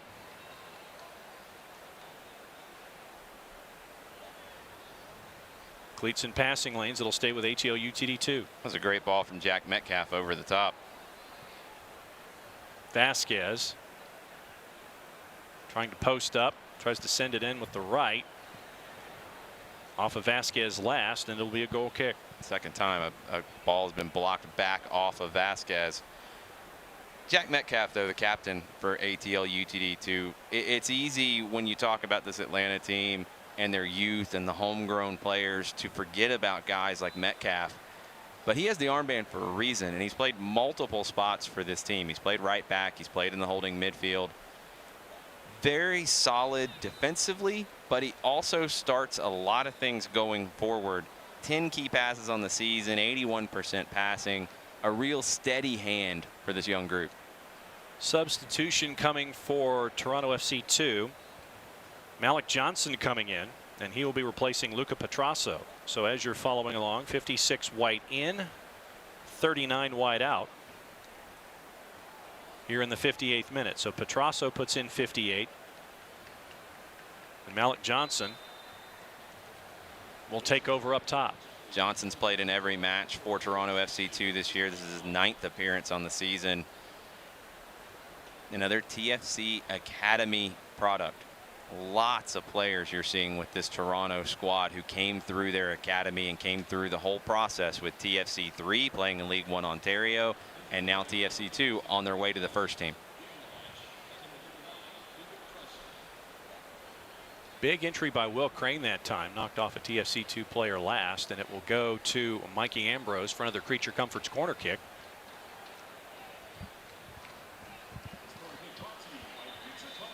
So let's see what happens with Ambrose on the left. A lot of folks in the picket fence in the middle of the box. Let's see if anybody's going to get free. 2 bodies up for the Reds, trying to protect against a short corner with Kisidu hanging out right there with Ambrose. Sends it in long with the left header and over the top. Ambrose with nice service, unable to get that down on goal. Andrew Kendall Moulin with that chance. Select is the official soccer ball of the USL. For the latest Select products and special offers, please visit www.selectsportamerica.com. Receive free shipping on orders over $50. Catalano sends it in. Akinola sends it with the back heel, but cleared. Coming back, Oliver Shannon in the enforcer role sends it way out and deep to keep the fast break from happening for the visitors.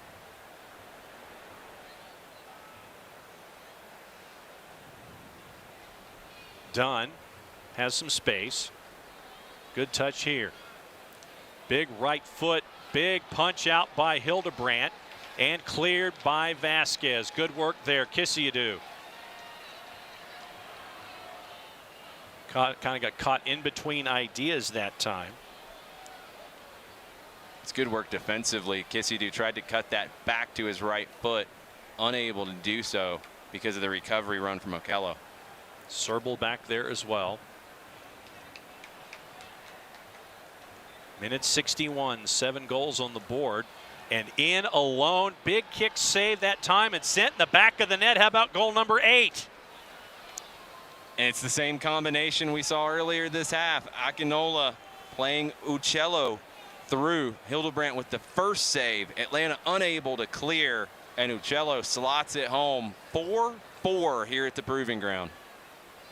We've seen the combinations before, and we mentioned it when they got to 3 goals in the back of the net. It's 4 goals now, so they've completely and totally surpassed their entire season total to this point. Hildebrandt makes the initial save sliding out for it, but it ends up going in the back of the net. Uccello on the rebound, and we are tied at 4s in the 61st. Really impressed with Ayo Akinola's full performance tonight.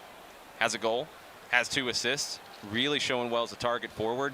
It's been a good battle with him and Romario Williams leading the line for their respective squads. Metcalf sends it over to the far. Brandon Vasquez looks like he wants to set up the left foot. He does. It's blocked back out. It looked like Daniels wanted to run with it, but he sends it out of bounds. It'll be a throw. Boskovic able to get a boot on that. We'd heard about this coming into the match. Mikey Ambrose gets the start, 60 minutes. He'll likely be in the 18 for Atlanta United on Sunday against New York Red Bulls. And we haven't seen this player yet. He's been injured since he arrived. Jose Hernandez, the young Venezuelan, gets his first debut for ATL UTD2. Busy night for Mikey Ambrose off of the set pieces, not once but twice. 2 goals on the free kicks. Mikey Ambrose is showing that he is a weapon on set pieces for ATL UTD2, and if he gets the opportunity with the first team, he might have to rock, paper, scissors with Kevin Kratz. That's going to be an interesting discussion when that happens. You'll get Almiron, Joseph Martinez. It'll be a tribunal to figure out who gets this. Well, those guys already know they defer to Kratz. So now Kratz and Ambrose, you might have battles after every training session to see who gets that opportunity. Tied at 4 in the 63rd. ATL UTD2 had a lead at 3-1. PK toward the end of the first half made it 3-2. And it's been back and forth ever since. We are now tied at 4, and a whistle there on Uccello as Brandon Vasquez was trying to do something with the ball and turn it and work the other way. It's a shootout tonight at Coolray Field. Quickly, Kendall Moulin sends it back in. Crane and Metcalf. Hernandez and Crane. Shannon. Romario. Vasquez. Sends it down the far side. Streaking Wheeler Amanu. Can he get to it? Yes, he chips it back in and cleared. Big moment for the TFC2 defense. And cleared all the way down. Hildebrandt way out about 30 yards, and he'll reset it for the Stripes on offense. Kendall Moulin looking for Vasquez. They miss on the combination. Boskovic will leave it for Catalano. A little more on Jose Hernandez. He was a surprising signing for Atlanta United in the offseason. Left back who helped lead Venezuela to the U20 World Cup final in 2017, where they fell to England. Really surprised a lot of people, Hernandez's performance there. And he has a lot of competition at left back with Atlanta United, so expect to see him more with ATL UTD2 when he gets healthy. He's had an ongoing quad injury that has limited him to no appearances thus far and kind of easing his way back into either squad right now. Serbal was looking for a partner to pass to in Malik Johnson. Went behind him, and so now it's a throw for the Stripes, but taken away now. as the pinball starts to happen, and it'll stay with the Reds. Metcalf with another block, forcing that one away. Kubel thought about a big throw. Serbal will settle. Now give and go.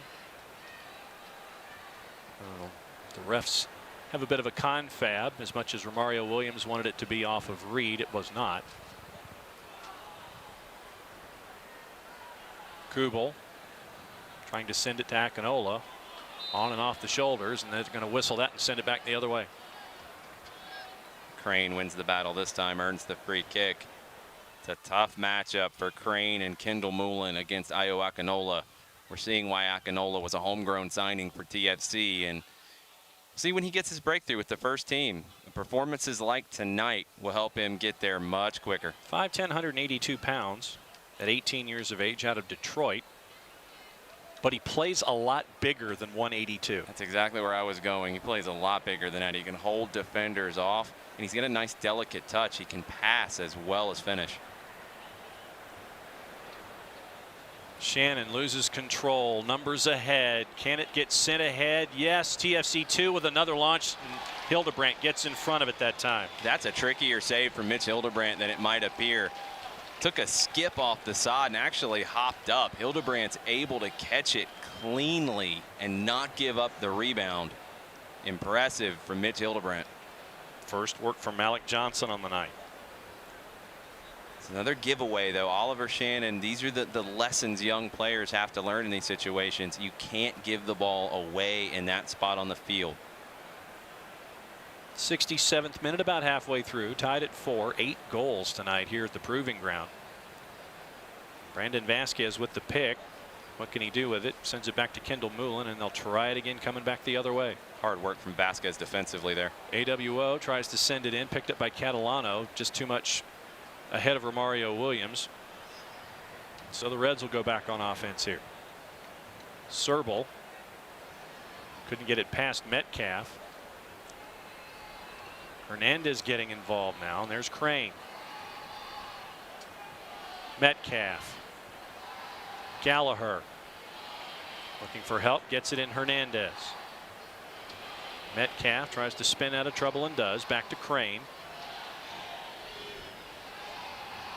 Shannon, Vasquez cuts it back with the left over to the near, and Metcalf again.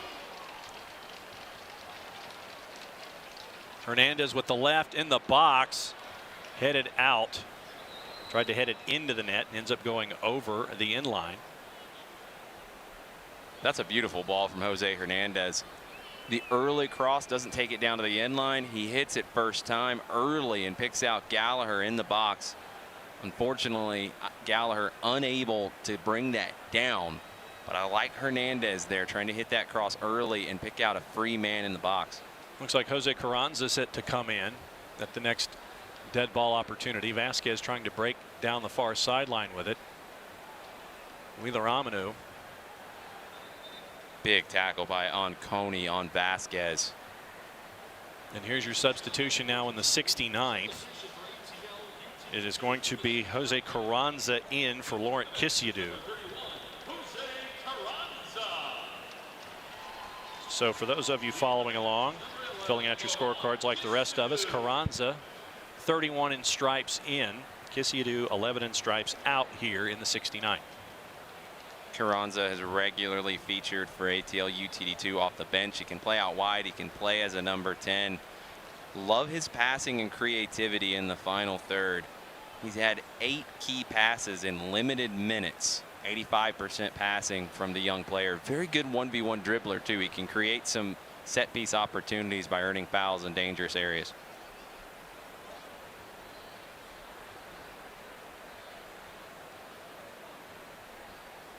Wheeler Amanu pairing up with Carranza. Spins out of trouble, but double teamed, and they're going to call a whistle there as he was trying to cut between the two. Serbal being one of them, the whistle on Serbal, and they'll have a set piece here. Love the confidence from Carranza there. The turn into space, gets double teamed, still runs at both defenders. It looked like Okello grabbed his jersey from behind. Shannon. Crane. Shannon looks with the right. Vasquez a bit of posting up. Sends it over. And back out this time. Wheeler Aminu. Metcalf in space. Metcalf thinking about it with the right into the box, headed clear by Toronto on defense, and there's a lot of space here if they can take advantage of it. Hernandez trying to recover. He's pointing Crane out to go take the runner. Crane, good cleat in space to get the ball away to kind of quell the break there from Malik Johnson. Great communication from two players who've probably had extremely limited minutes on any field together.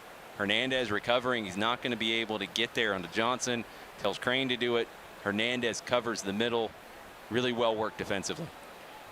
Vasquez with the left. Too much for Gallagher. Okay, 71 minutes in. Report card on Will Crane. Okay.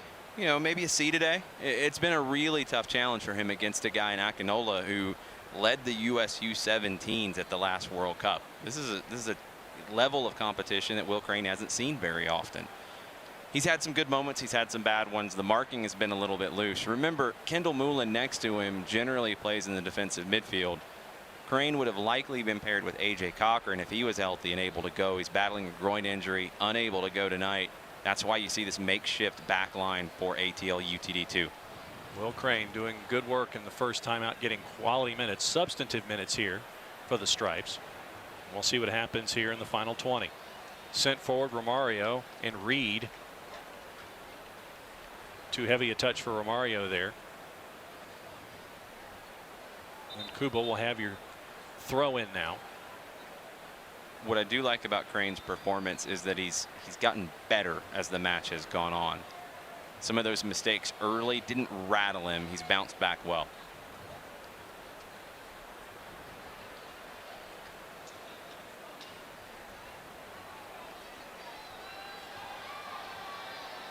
We were headed to the money ball portion there for a second with Kuba working too.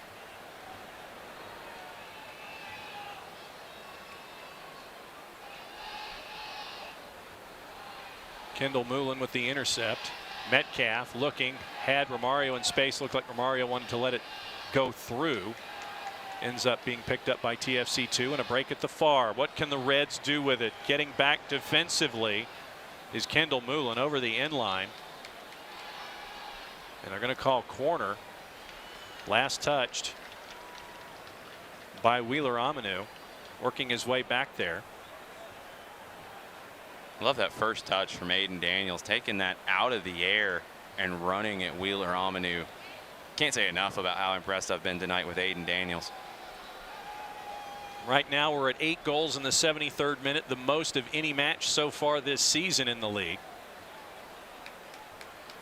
And I have a distinct feeling that in the final 20 minutes or so we're going to get at least one more. Angled corner. Couldn't really get any kind of a handle on it, Kudo Kello, but it's sent back in looking for Boskovic. Boskovic will set up with the left and at the wide open at the back post and couldn't put it in. It was almost a Coney. Goal number 5 for the Young Reds, but just missed. On Coney inside the 6 at the back post. Tries to go with the outside of the right foot, unable to test Hildebrandt, who was scrambling to get back into place. Atlanta United too dodges a bullet there. A lot of Stripes in the middle of it. They'll come back out with possession. And Hildebrandt will just send it over. And Kendall Moulin will start. Token pressure from Akinola. Give to Shannon. Shannon to Crane. Thought about the left. Gives to Romario with the right. Romario looking to cut in. A lot of activity there, pushing off. And Wheeler Aminu did not touch it last. Aiden Daniels did. Daniels doing the job defensively. Didn't make it easy for Wheeler Aminu to turn the corner. Forces him into a throw.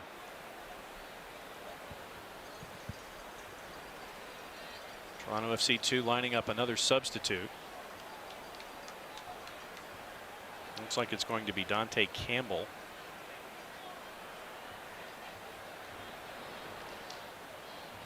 Romario doubling back.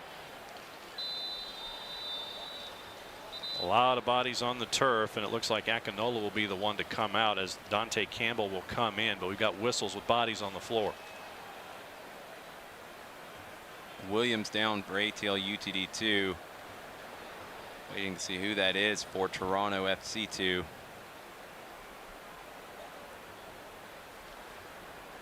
This might change that substitution.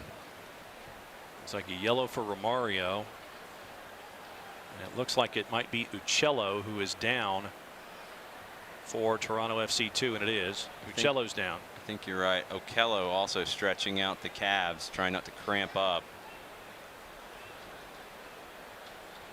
And so they did give the yellow to Romario Williams.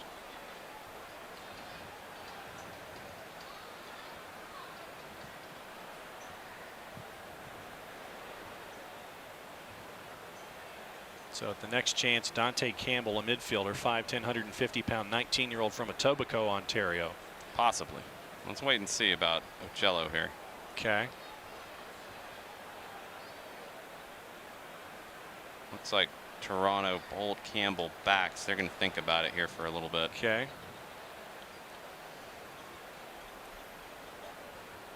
77th minute. Take one more look at the foul and see what happened. It was just a lot of jousting going on, chasing after the ball late in the match, and Romario ends up with a yellow card there. Yeah, a little overly aggressive from Williams.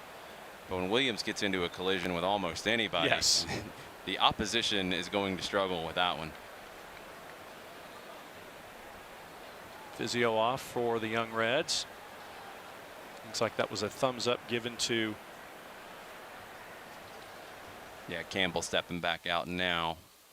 Thumbs up given to Laurent Gaillou, the head coach for TFC2. And play resumes here. 77th heading toward the 78th. Up over the top again.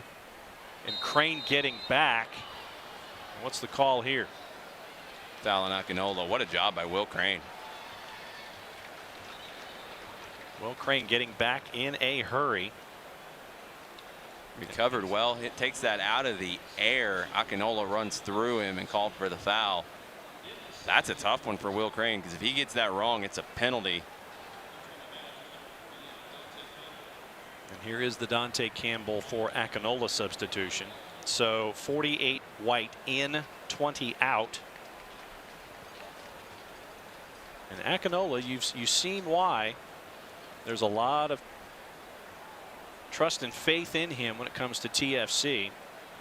Just once again, we just mentioned the notion that he plays a lot bigger than 5'10", 182, and we saw that tonight. Yeah, Akinola, first chance I've had to see him live. He lives up to the hype. He's a forward to keep an eye on if you're a U.S. men's national team fan.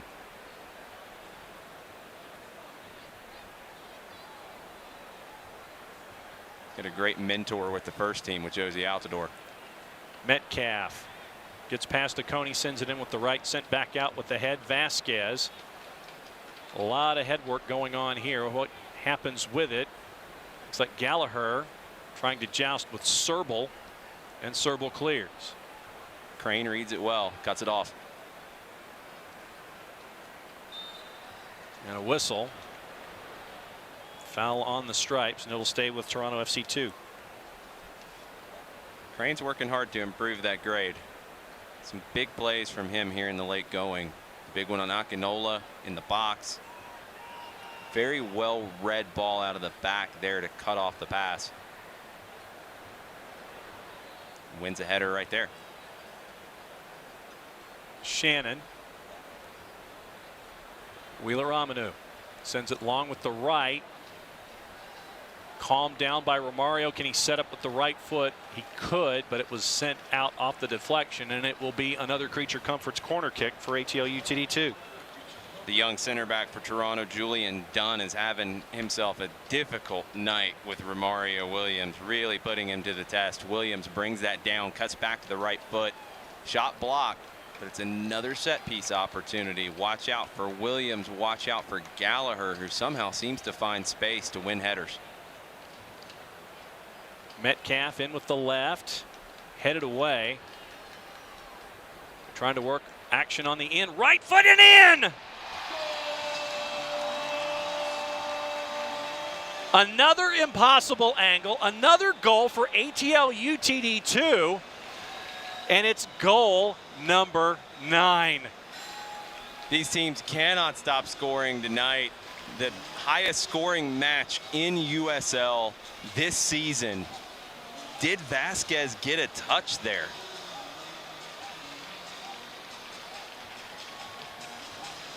Looks like he's claiming it.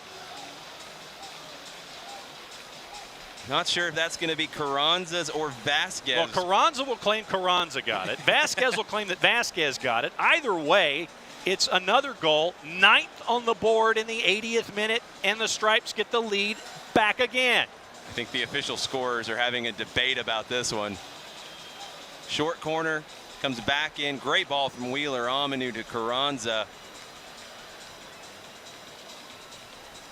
We're actually checking ball rotation here to see. No, it looks like it went in clean. I don't think Vasquez got a touch. I think that's going to be Carranza's goal. I think it's going to be Carranza's as well. And Lagos Kunga coming in. Kunga will come in on the left side for John Gallagher. Big night for the first round draft pick from Notre Dame for Atlanta United 2. Another goal to add to his tally this season. He has 5 on the year now. Kunga is actually going to be on the right side. Vasquez has moved over to the left. Toronto player down. Looks like it's Kubel. Kendall Moulin's going to play that out. And Kubel's grabbing his hip. Right now, the goal is Carranza's.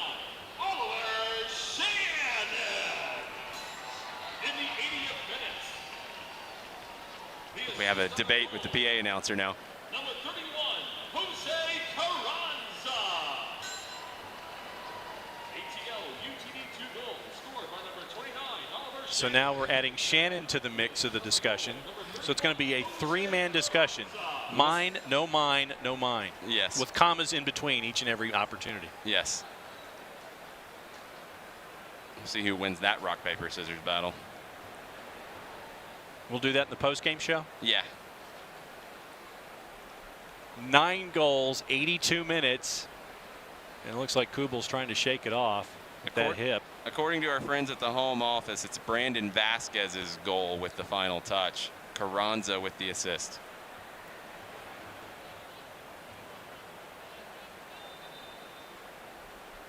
But do not be surprised if rock, paper, scissors continues once again after we are off the air. Carranza's going to keep trying to claim that one. You know he is. As is Shannon. I don't think Shannon had anything to do with it. I think that's not going to stop him from claiming it. Well, you might be right. Don't think his claim is very strong. Hernandez able to do just enough. Toronto's going to throw everything forward here. They've scored more goals than they have all season. Why not go for Why a not? fifth? Chested down and cleared by Kendall Moulin. Miss. Metcalf trying to send it forward. And Romario with the bump, and they'll call the whistle.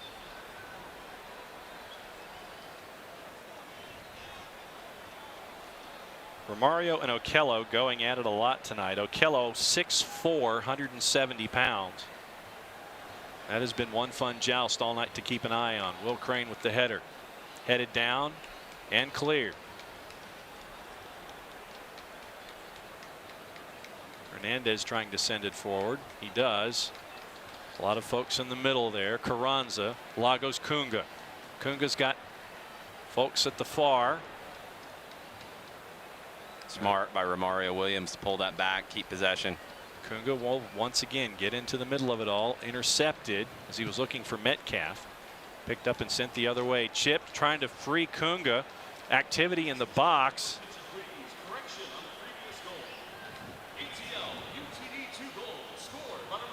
Hernandez sends it back to Crane. Now the PA announcer and the USL home office are going to argue over who scored that goal. We now have Carranza in the mix as a goal scorer. So is that 4 now? 4 different folks? No. Shannon's out of the mix. It's down to Carranza and Vasquez. Okay. That was what we had initially. Just checking. Don't make it more complicated. I'm not trying to make it more complicated. I'm just trying to see who's going to have a claim here in the four-way. Everyone. Yes. You and I will take credit for the goal also. Just out of my reach. Couldn't quite get there on the far end of the field. Yep. And you're faster than I am these days. I don't know about that. 85th minute, 5-4, 9 goals. It's been a tremendous offensive effort by both of these sides tonight. The ball goes out of bounds. Unable to keep that in. End up with the stripes there. Hernandez with a throw, looking for a partner. Finds Vasquez. Sent out the other way by Dante Campbell.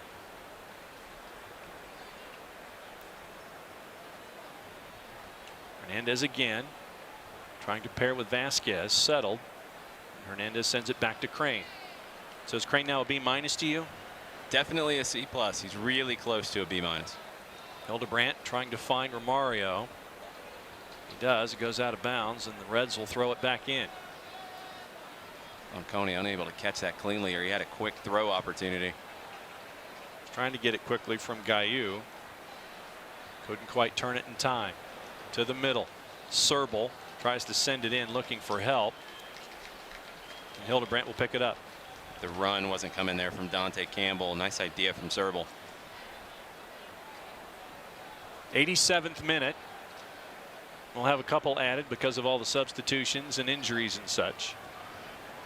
Sent long by Hildebrandt. Looking for Vasquez. Romario will track it down. Ooh. And a big tackle there in the far corner by Julian Dunn, and a card to Dunn. That's an easy yellow to Dunn. Williams turned him, lost him, and Dunn scissors tackle from behind. It's an easy yellow. Williams has given Dunn problems all night. And Dunn, no slouch at 6'1", 170 pounds, but once again, Dunn, 17 as a part of the youth movement here for TFC2 in these situations. That's part of the opportunity here, is a 17-year-old Julian Dunn going up against a player in Romario Williams, who starred for Jamaica in last year's Gold Cup, a player who has scored at the MLS level this year, and a player who has back-to-back double-digit goal seasons in USL. You can't replicate those opportunities in training. Carranza and Romario in the corner trying to get.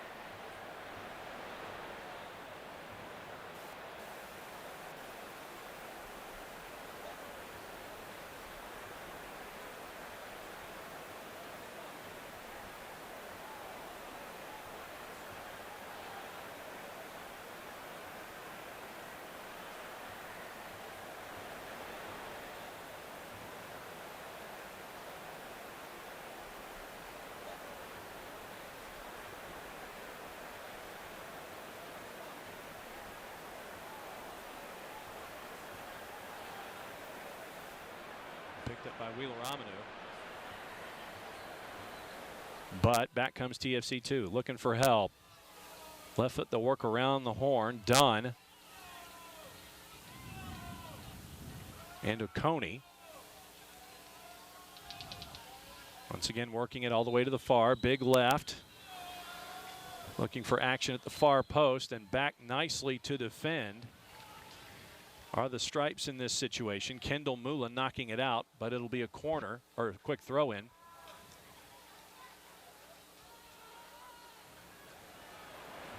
Let's see what they can do here. What can the Young Reds do here in the final minute and a half plus stoppage time? Lagos Kunga trying to get a cleat in there. Looked like it was out of bounds completely, not called so. Dunn will have it now. Looking to launch, keeps it tight. Good work all the way through.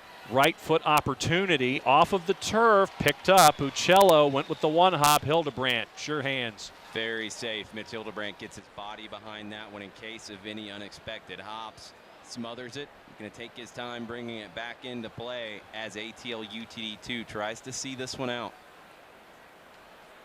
Vasquez buzzed by on the joust opportunity. Metcalf gave it to Vasquez, but Okello was there. Big clearance from Kendall Mullen. Vasquez has to hold on to that, though, to relieve some pressure. Dunn will reset, looking for Kubel. Kubel has folks with him. Big spin and turn there by Malik Johnson, but picked up by Wheeler Amanu for the stripes. Push from behind by Daniels. He's coming back. He's getting that call. Daniels has struggled a little bit in the second half. Toronto's attack is focused on the right side, really not involving Aiden Daniels. A little surprising, as he was the danger man for them in the first half. Daniels beaten there, trying to chase down Wheeler Amanu. Can't get there, puts the hand out on the back, and it's a pretty easy call from Freeman. Okello trying to stretch things out and jog it through. Whistle it back to restart. 4 minutes added. Maybe a little bit added because of all the stretching that has to be done here since we've cleared 90 minutes. Metcalf sending everybody deep. Whistled in. Where's he going with it? Far corner. Romario and Kunga there. Picked up by Carranza. Stays with ATL UTD2 as it was knocked out of bounds. Wheeler Amanu looking for help. Finds it with Williams in the corner. He's trying to keep it inbounds, keep it away from as many people as possible. Sends it back out. So now it's keep away. Opportunity there into the box. Wide open left foot. Big save. And a whistle. Out over the inline goal kick. So it'll be once again introduced quickly by Catalano. Back comes TFC2. Just a couple minutes left for TFC2 to try to find a fifth goal and an equalizer. When the night started, did you think that you'd find that sentence in searching for a fifth goal and an equalizer? Considering they've scored 3 all season, no. But I did say bet the over tonight. Good defensive work coming back by Hernandez, but TFC2 is still there. Malik Johnson sends it in with the right, cleared, and a lot of spaces there. Romario Williams has it, sent back and sending long. Carranza sent too far. Catalano there. That's smart from Carranza, though. Just don't give it away at midfield. Force Toronto to chase. High line here defensively for the Stripes. Metcalf off the intercept. Looking to hold. Carranza playing catch all the way back to Hildebrand. Vasquez tries to put a head on it. So does Kubel. Last touched by TFC2. So ATL UTD2 in no hurry. As Jose Hernandez looking for any help, finds Romario Williams. Vasquez had Williams on a breaker. Romario wanted it badly, but it was played back. Kendall Moulin and Wheeler Amanu, but Wheeler Amanu will send Lagos Kunga into the far corner. What does Lagos do with it when he catches it? Go one-on-one with a Coney, working with the left, still working with the left, sent back to Romario just at the top of the box. Wheeler Amanu and Carranza. Metcalf playing catch. Back to Will Crane. So smart in possession, Jose Carranza. Lagos Kunga on the near this time. Big work by Kubel, and that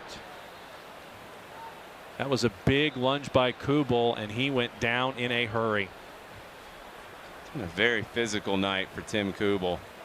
He can't get up. Teammate tries to help him up. He can hardly stand. Yeah, but he knows he's got to get out if his team's going to have a chance to try to equalize here. Might have been the right calf from Kubel there as he lunged out to stop Lagos 1v1. Yeah, he immediately felt it go. He's off to the side. Toronto trying to make one last run. They can't do it. Hernandez, Metcalf, Romario. Double team, triple team now. Romario comes out with it. Lagos Kunga tries to set up the left. Impossible angle, but a rebound chance. Rebounded again, saved, and at the line. Toronto FC2 will clear. 2 big saves from Catalano in that sequence.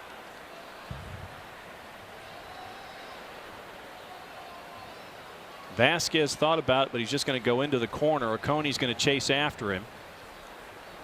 Goes over the end line, so it'll be a quick goal kick here. Want to get exclusive video content and photography from across the USL? Make sure to follow the league's official Instagram account at USL Soccer. And there's your whistle.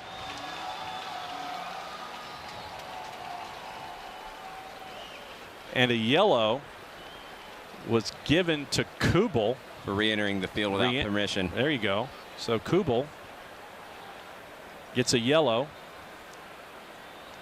Now he gets waved in. Now he gets waved in after he gets the yellow. So let's see what happens here. Sent deep, headed away by Wheeler-Amanu, Uccello, and Metcalf. Not much time left. Boskovic tries to get in the box, picked up, top of the circle, blocked. Another opportunity. Boskovic is there, and he missed. Boskovic with the opportunity for a late, and I mean late, equalizer. Unable to put it on frame. Hildebrandt was right there, might have been able to save it anyway. Final whistle, Toronto players collapse all over the field.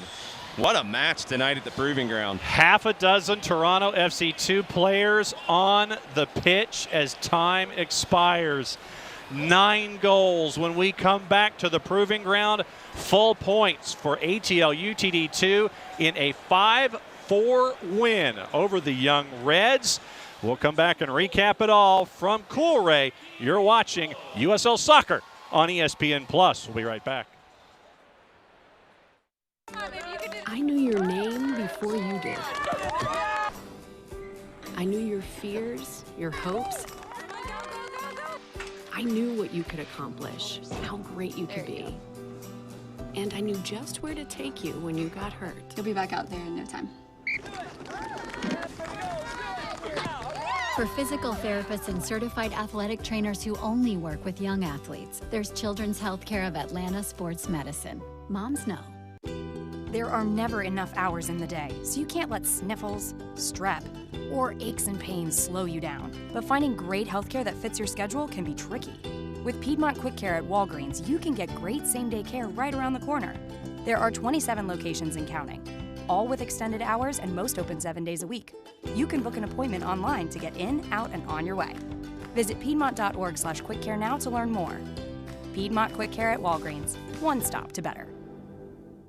Los accidentes suceden sin avisar y conseguir el tratamiento médico que usted o un familiar merece puede resultar difícil si no cuenta con la ayuda de un buen abogado. Por eso nos dedicamos a pelear por sus derechos, asegurándonos que usted no solo reciba la compensación que merece, sino que también reciba la mejor atención médica. Le atendemos en español. 404-888-8888. Bader Law Firm, comprometidos con usted y su familia. I knew your name before you did. I knew your fears, your hopes. I knew what you could accomplish, how great you could be. And I knew just where to take you when you got hurt. You'll be back out there in no time. For physical therapists and certified athletic trainers who only work with young athletes, there's Children's Healthcare of Atlanta Sports Medicine. Moms know. Welcome back to the Proving Ground. Let's see if we can squeeze 9 goals into about 90 seconds here, Jason, with a busy night, starting off with Mikey Ambrose. Mikey Ambrose, the free kick master, gets it started with one beating Catalano to the near post. Beautiful free kick over the wall. Not the first time that this happened tonight. We'll get into the second time that it happened a little later, but that left foot is going to give Kevin Kratz some run for his money, especially at the Proving Ground. And you talk about Open Cup, it's one of those opportunities, but Toronto FC 2 was more than happy to oblige an equalizer. Yeah, it's Akinola from Daniels. Daniels really carried TFC 2 in the first half of this match, keeping them in it. Akinola, the young forward, equalizing for the Reds. Akinola once again played a lot larger than his 5'10", 182 frame, a lot that TFC2 can look at, and then Romario gets into it. Yeah, beautiful interplay from the stripes with Kissy Adu, Gallagher, and Williams combining. Great first-time finish from Romario Williams on the back post. And it was also a good opportunity for Williams to get some substantive minutes here to get this to get the goal and to be out there for a full 90. Yeah, big opportunity for him. He's played well with the first team in limited minutes. And then we mentioned Mikey Ambrose. Why don't we mention Mikey Ambrose? Even better the second time around. This time he beats Catalano high into the upper corner and the near side. No chance for Catalano to get there. Beautifully taken from Ambrose. And then Toronto FC2 right before the break. And it's Daniels earning the penalty and then converting it. Aiden Daniels, the captain for this TFC2 team, really carrying them in the first half. Needed more of him in the second half. Luca Uccello then for TFC2. And this is where Akinola really showed his overall quality, assisting on the goal from Uccello.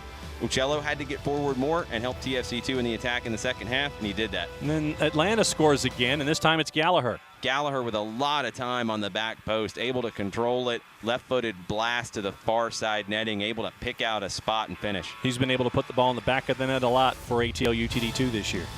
Then one of their big guns going forward. Then again, it's Uccello. Uccello, Akinola, another combination for TFC2. The Reds, 3 goals on the season coming in. They figured out a way to put points on the board tonight. And then rock, paper, scissors to figure out who's going to get credit for it, but Brandon Vasquez gets goal number 5. At least for now. I think Jose Carranza is going to argue about it.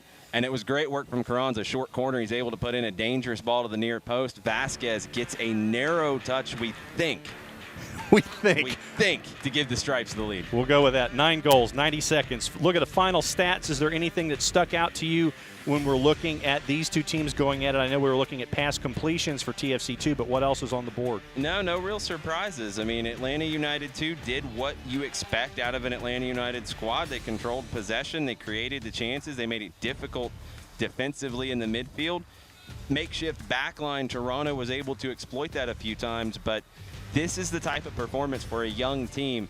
You're going to have some problems if you're Scott Donnelly on the defensive side. You have things to work on there, but you like the fact that they were able to battle and fight and find a way to get 3 points here tonight. Same thing for TFC2. They'd only scored 3 goals for the entire season. Tonight they score 4, so a lot for the young Reds to look at too. Absolutely. They have to take some positives out of this, and this is a tough trip for them here in Lawrenceville tonight, headed to Charlotte on Saturday.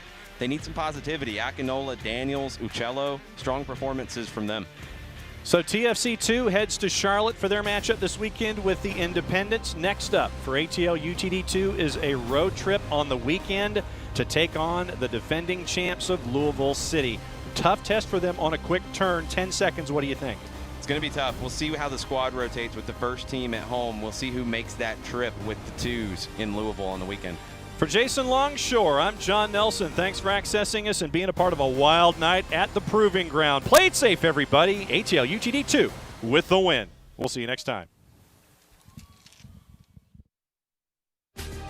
This copyrighted telecast of the United Soccer League may not be retransmitted, rebroadcast, or reproduced without the express written consent of the United Soccer League.